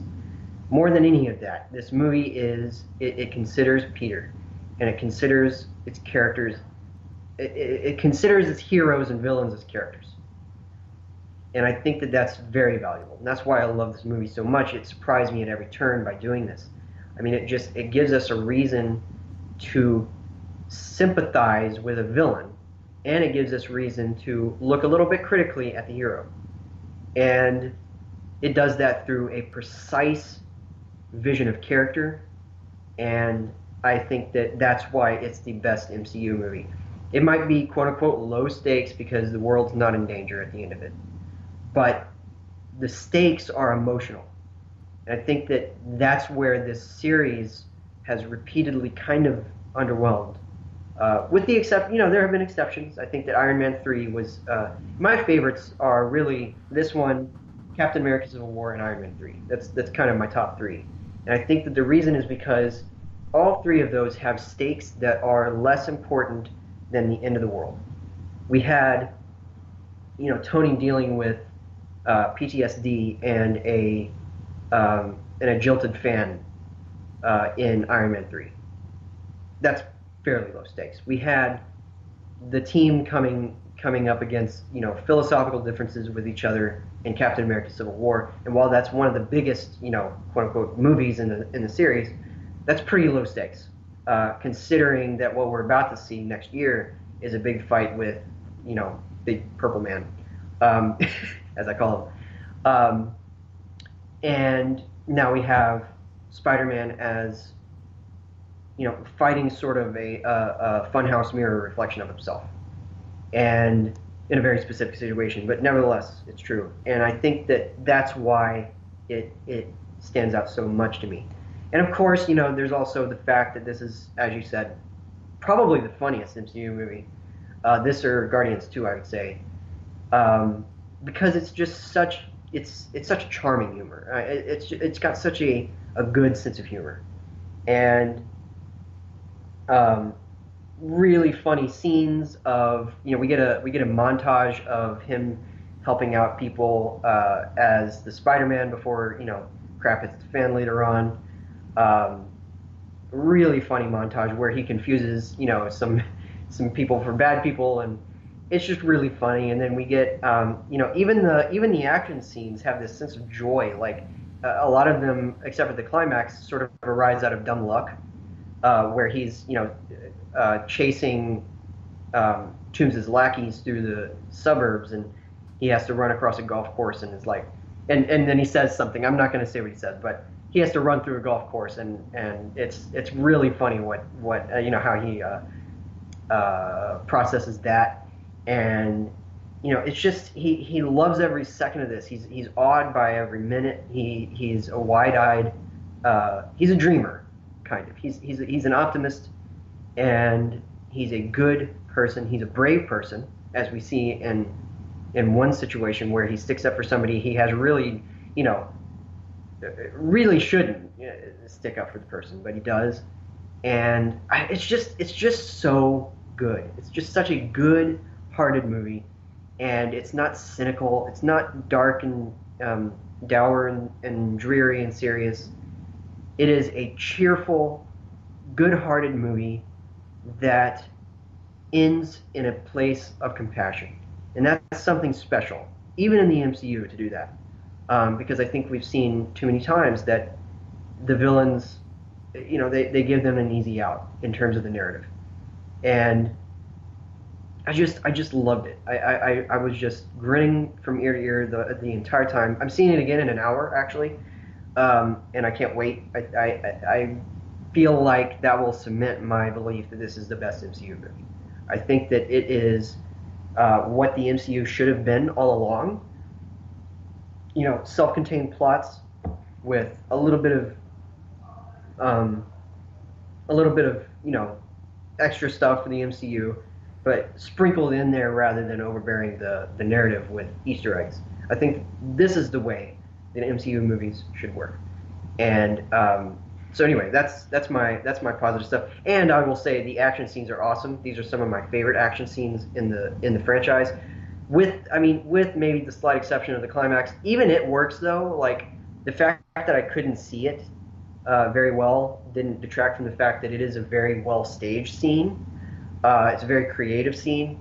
And then we got stuff before it. The scene at the Washington Monument is a bunch of fun, and there's a lot of stakes there too. And the scene in the suburbs, and everything else. I mean, it's just so much fun. It really has thrilling, cliffhanger action. It has heart. It has characters who are enjoyable to watch. It has actors working on all cylinders. I actually kind of disagree with you on the supporting cast. I think that there's a lot of really strong work across the board. I mean, not a lot of the supporting characters get a lot of screen time, or we don't get to know a lot of them. But nevertheless, I think they do solid work in that context, and I think that it's just a great movie. I love this movie. So yeah, anyway. well, and I think, like you said, one of the main reasons why this movie works so well is because of the complexity of Spider-Man and Adrian Toomes, and we see that kind of progress throughout the film. Is that when you see Peter Parker, he's a teenager. He's got a geeky friend. They build Legos together, and then he's got next scene he might have to make an adult decision with Tony Stark. And then when you look at Michael Keaton, at the very beginning, you're on his side the whole time. You sympathize with him. He's doing some pretty dickish things, but you're still kind of with him. And when you see that car scene, you're like, oh wow, there's actually an extra layer to this guy.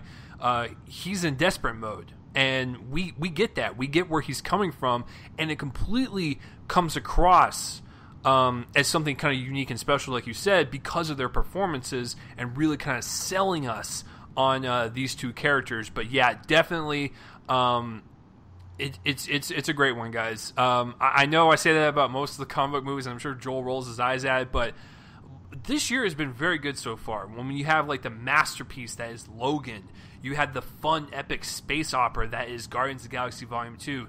You have the groundbreaking, very heroic character in Wonder Woman. Now you have this. It's like they're really stepping up their game, and if they continue to go on this path, I cannot fucking wait to see where it kind of takes us. And in November we got a doubleheader, so it should be a lot of fun. So Joel, what's the grade, man? I'm curious because it seems like you like. Here's the deal, guys. Joel and I disagree on most of the superhero stuff. Like he'll watch them, he'll give us thoughts, and he'll kind of move on. I have never, in the time that I've known this man, I have never seen him go back and watch a superhero movie again. Like it's very rare, like in general. So the fact that he's going to see it again, I need to know right now, Joel, what's the grade you're going to slap this bitch with? Yeah, I mean, I usually will watch them again on Blu-ray. But Just I meant like theater, like in the literally go back within a theater. couple days. In theaters, it's very rare. I didn't even see Logan a second time in theaters, so I mean, I'm going to be watching it again on Blu-ray pretty soon. But um, Guardians I didn't see again. Wonder Woman I didn't see again. So this will be the first one, and I actually think it's the best superhero movie of the year. I know that We will that disagree on that, good sir. right. No, I know. Logan is perhaps the one that will be remembered more, but I think that this is the better one. I'm giving it an A. I know that that's stunning considering it is a superhero movie. I'm generally pretty, lukewarm if appreciative. There've been a few exceptions. This one is the best superhero movie, and I'm actually trying to figure this out because I don't remember the last time I gave one 4 stars. Maybe since Watchmen. Uh, some days I'm at 4 stars on The Dark Knight Rises, so it might be since that one, but I think it's a better movie. Um, Probably since Watchmen, which is now 7 years ago. No, 8 years ago. Sorry. So more than 8 years ago because it was a March release. Yeah, so like 8.5 years ago, probably since that, and maybe even better. This has a really good chance of making my top 10. Watchmen didn't quite make my top 10 that year. So if this makes the top 10, I feel like that's probably telling my brain telling me that it's better. In which case, it would be The Dark Knight. That's now 9 years ago. So, um, yeah, I mean, I'm giving it an A. I don't think it makes any major, gaffes. I think that it's interesting because it feels like everything about this movie should work the same way it usually does, which is me being lukewarm but appreciative. Um, it's just everything works because of the specific treatment. The director is John Watts. I didn't even mention this, but the director is John Watts, who's also one of 6 screenwriters, and it's amazing because even though this movie has 6 screenwriters, it technically is committee manufactured.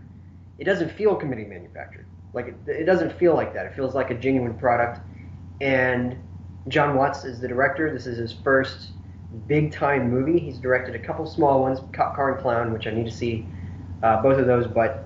Um, but yeah, I mean, he really wowed me with this break into the big time. I think that and in fact, I was telling people in a Facebook group, I think that because of the state of these action sequences, which are all really like cleverly staged, I think that they need to bring him on as like an action scene, like a consultant or something for Infinity War. Because imagine like these action scenes in that movie. He has this very specific eye for just spectacle, building it and then paying it off really well. He uses a lot of in the movie. He uses a lot of wide shots for the action Yes. and the humor, which is effective in both. Yeah, exactly. He's a very like that wide shot I was talking about with when Peter has to run through the golf course. Yes, It's exactly. just great, it enhances the comedy, and it also doesn't intrude on the pacing of the scene either. And so I think that that's very valuable. I mean, he does get a little close up into the vulture suit a bit. I think it makes the vulture suit occasionally kind of hard to see as well, but nevertheless, the fact that he does that though is very unique. I don't think that any other director does that in the MCU. I don't think they really go real close into the characters during the action, and I like that.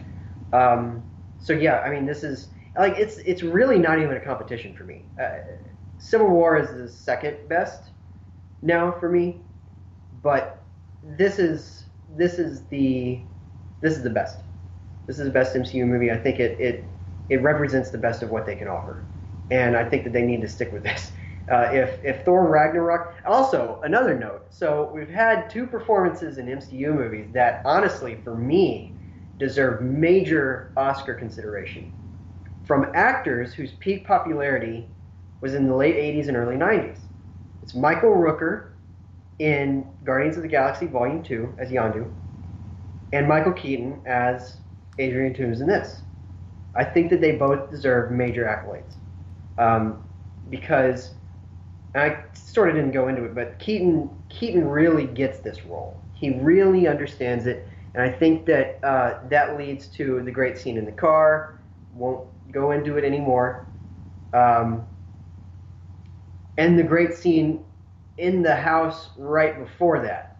Correct. Let's say, where he has a very tricky job, and I mean he's just able to sell every moment of this. Even the early scenes, I felt like he was able to convey that desperation well. You know, we fully understand where he's coming from. Anyway, I don't want to go back into reviewing the movie. I'll just say that I gave it an A.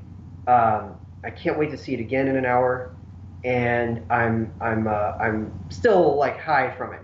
It's a great weekend for movies too, because I saw The Big Sick yesterday. Both of these are big top 10 contenders, so I'm very happy. Well, this both makes my heart and my loins happy that Joel is actually like more excited about a superhero film than I am. Listen, I like the movie quite a bit, and I was really debating on two grades. Now, if you guys have been kind of keeping track of my scores on superhero films, even though I'm a diehard fan of the majority of them, I typically just go B+, is like the highest I will ever give a superhero film, unless it's like it takes it to a whole other level and is like upper echelon type of material, like Logan or Civil War or The Dark Knight or Watchmen. I typically don't give A's for superhero films. Like, I love Guardians of the Galaxy Volume 2, gave it a B+. Love Wonder Woman, gave it a B+. I just, I think that's like the perfect grade for, I even gave Deadpool the same grade. So, but I reserve the A's for those types of films that really kind of break the mold, do something different, or finally get the goddamn character right. I was going to give this a B+, but for the sole fact that they finally got Peter Parker right with an actor of appropriate looks, I'm going to give Spider-Man Homecoming the bump up to an A-. I think that's a score I'm okay with giving it. I gave the same score to X-Men Apocalypse, so it's like, you know, it kind of joins that rank and whatnot, so I'm okay with it. So Spider-Man Homecoming for me, A-, A for Joel. So what about you guys, though? Because it seems like, you know, we both really like it, and it seems like it's getting a lot of praise across the internet. We're about to get the box office in a minute. Can't wait to hear the numbers on that. So let us know what you thought of Spider-Man Homecoming. Joel, speaking of that, we got to dish that shit out, because I really want to know how much it made. Yeah, okay, so I'm going to go ahead and have you guess. What is the top 5? So my clues are at least. Right. Like, okay, so there are really only two significant releases this weekend: Spider-Man: Homecoming and A Ghost Story, which opened in 4 theaters, but nevertheless, it is a significant release that's going to be widening. So Spider-Man: Homecoming is the big one. Okay, so shit, this is tough, because obviously I know what number 1 is, and I know Wonder Woman's kind of floating around there like a turd in a toilet, you know, just kind of floating there, but I don't know where it is, because it's been doing well. I mean, it's been out for a month. It's been holding over quite well. But then we have, you know, we have Baby Driver. What else came out in June that's holding over? Fuck. God damn, Joel, this one's tough, man.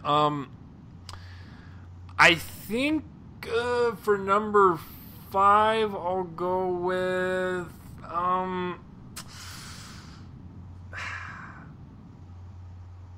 shit. Okay, I'll go 1 to 5. Spider-Man is number 1. Baby Driver is 2. I'm gonna say, with like the superhero hype and kind of swelling of, you know, Spider-Man, I think Wonder Woman probably snuck into number 3.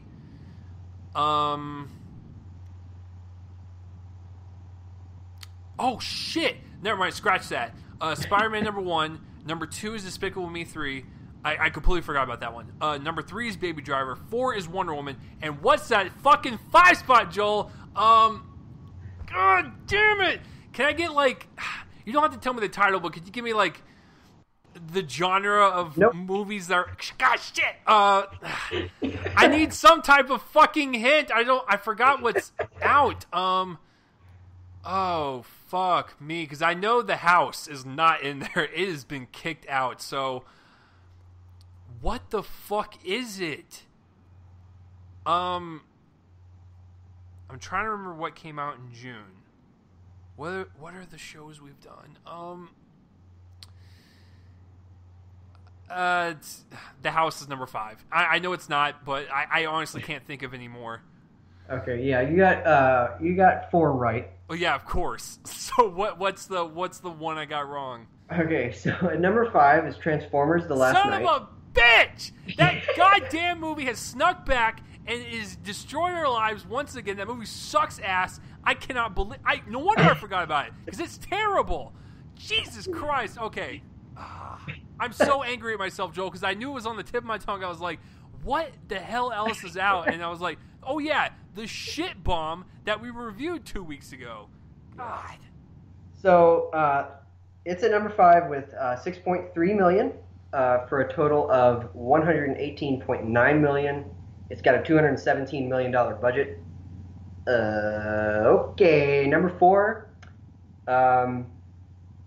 So obviously that's going to have to make like $434 million to really actually break even, and then you got to incorporate. Let me see what it's doing worldwide, because okay, worldwide it's doing 494.6. So people in other countries, please stop seeing this movie. Number 4, Wonder Woman with 10.1 million for a total of 368.8 million. It's got a $149 million budget, which means that it's doing very well. And worldwide, it's at 745.8. That's great. Great news. All right. Then, number 3, Baby Driver with 12.8 million. For a total of 56.8 million. Well, 56.9, I guess, whatever. I like rounding up. It's got a $34 million budget, so it's doing quite well. Worldwide, it's at 70 million. It's getting there. Number 2 is indeed Despicable Me 3 with 34 million for a total of 149.2. It's got an $80 million budget, and worldwide it is at 447.6. Wow. So they're going to be making a 4th one probably, unless this is the last. And number 1 is The Hero. I'm just kidding. It's Spider-Man Homecoming with 117, and it has a budget of 175 million. At worldwide level, it's at 257. So it is on its way to doing really well for Disney. Let's just say it's already almost made its budget back domestically. Well, just Joel, real quick, I got to step in because I was actually reading somewhere that Disney isn't getting anything from this movie, and they're pretty much banking on merchandising. So I believe Sony is getting 100% of the profit. Now, of course, I think they have to pay out Sony for when they use Spider-Man in their films, but for them to co-produce, I honestly don't like. The article I was reading, it sounded credible to where they weren't taking a dime from it, but it makes sense because, like I said, they're probably going to bank on the merchandising. Yeah, which is going to help Sony because they need it. Because yes, I'm going to make a prediction. There's been some recent news, sort of not really movie related. It was just a sort of industry related. But I mean, Sony and Paramount are not in good shape. No, they are not in good shape, and I feel like I'm going to make a prediction. This is a crazy prediction, but it's happened to studios before. So I'm going to make it, and then I would not be surprised if I'm right. Well, which, by the way, just ironically, as much as we fucking hate Transformers, that's Paramount's property, so it's kind of weird that we're talking about these two. Yeah. No, I know, but nevertheless, I'm going to predict right now that by 2030, both Sony and Paramount, although possibly one of those, and maybe not the other, are going to be completely defunct. That's what I'm going to say right now. And I know that 13 years seems fairly soon, but think about this. Even Warner Brothers is struggling. And it's because of franchising.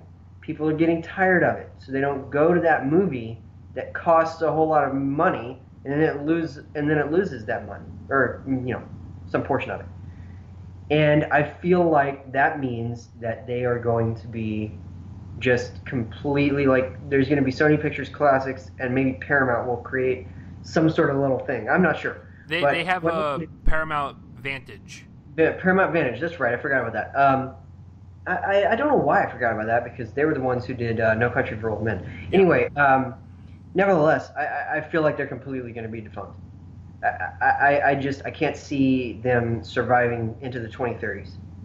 I really can't. And I think that studios like Amazon and A24 and Netflix, well, Netflix is a different situation, but A24, Amazon, Blumhouse, these places are the future. And I think that Sony and Paramount are artifacts from a past that's about to end. I just think so. I think Disney will survive. Disney has survived pretty well for the last 80 years or whatever. But it's not looking good. Not looking good for Sony and Paramount. And I just have to wonder if they're gonna disappear eventually. Anyway, that is the box office news. Although I will report on anything else that's relevant, and what's relevant is the movies from last weekend, because we did not cover those. And I will say that the only big one that I didn't mention was The House, which is at number 7 right now with 4.8 million. It's made 18.6 on a $40 million budget. Oh, that's bad. Yeah, and worldwide, it's at 24 million. Oh, it's even worse. Yeah, they would have to make they really. I mean, maybe what do you say? Maybe 100 million. Yeah, I would say with their budget and marketing, it's probably around that price tag. Yeah. So this is going to be a big loss for Warner Brothers. I guess New Line more specifically, but Warner Brothers. And anyway, by the way, I did see that. I hated it. I gave it 1 star. And I also I did not see Despicable Me 3. I'll be renting that with Cars 3 at some point. But nevertheless, also I guess I should report on a Ghost Story. A Ghost Story opened at number 25. It opened in 4 theaters to a total of 108,000. So I feel like this is going to be one of those small things. It's not going to do. It's not expected to do super well. So it's not going to probably. But nevertheless, pretty good number for 4 theaters for a kind of a niche little drama that isn't huge in scale. So glad to see they're doing well over there. And anyway, that is the box office news of the week. Yeah, I mean, it makes sense. Spider-Man's number 1. Wonder Woman's still trucking along in there. I'm glad Baby Driver's doing very well. Despicable Me 3, kids like it. So I'm still very baffled to this day as to why Trey Parker signed on to it when he's been notorious for saying that he hates the Hollywood system. But whatever. I'm sure it was a nice paycheck to fund whatever project he's got coming up. That's still my theory. I'm still sticking with it. I don't care what his net worth is. You can't have all that money at once. So the money that he has, he's probably funneling it into it. So suck it, haters.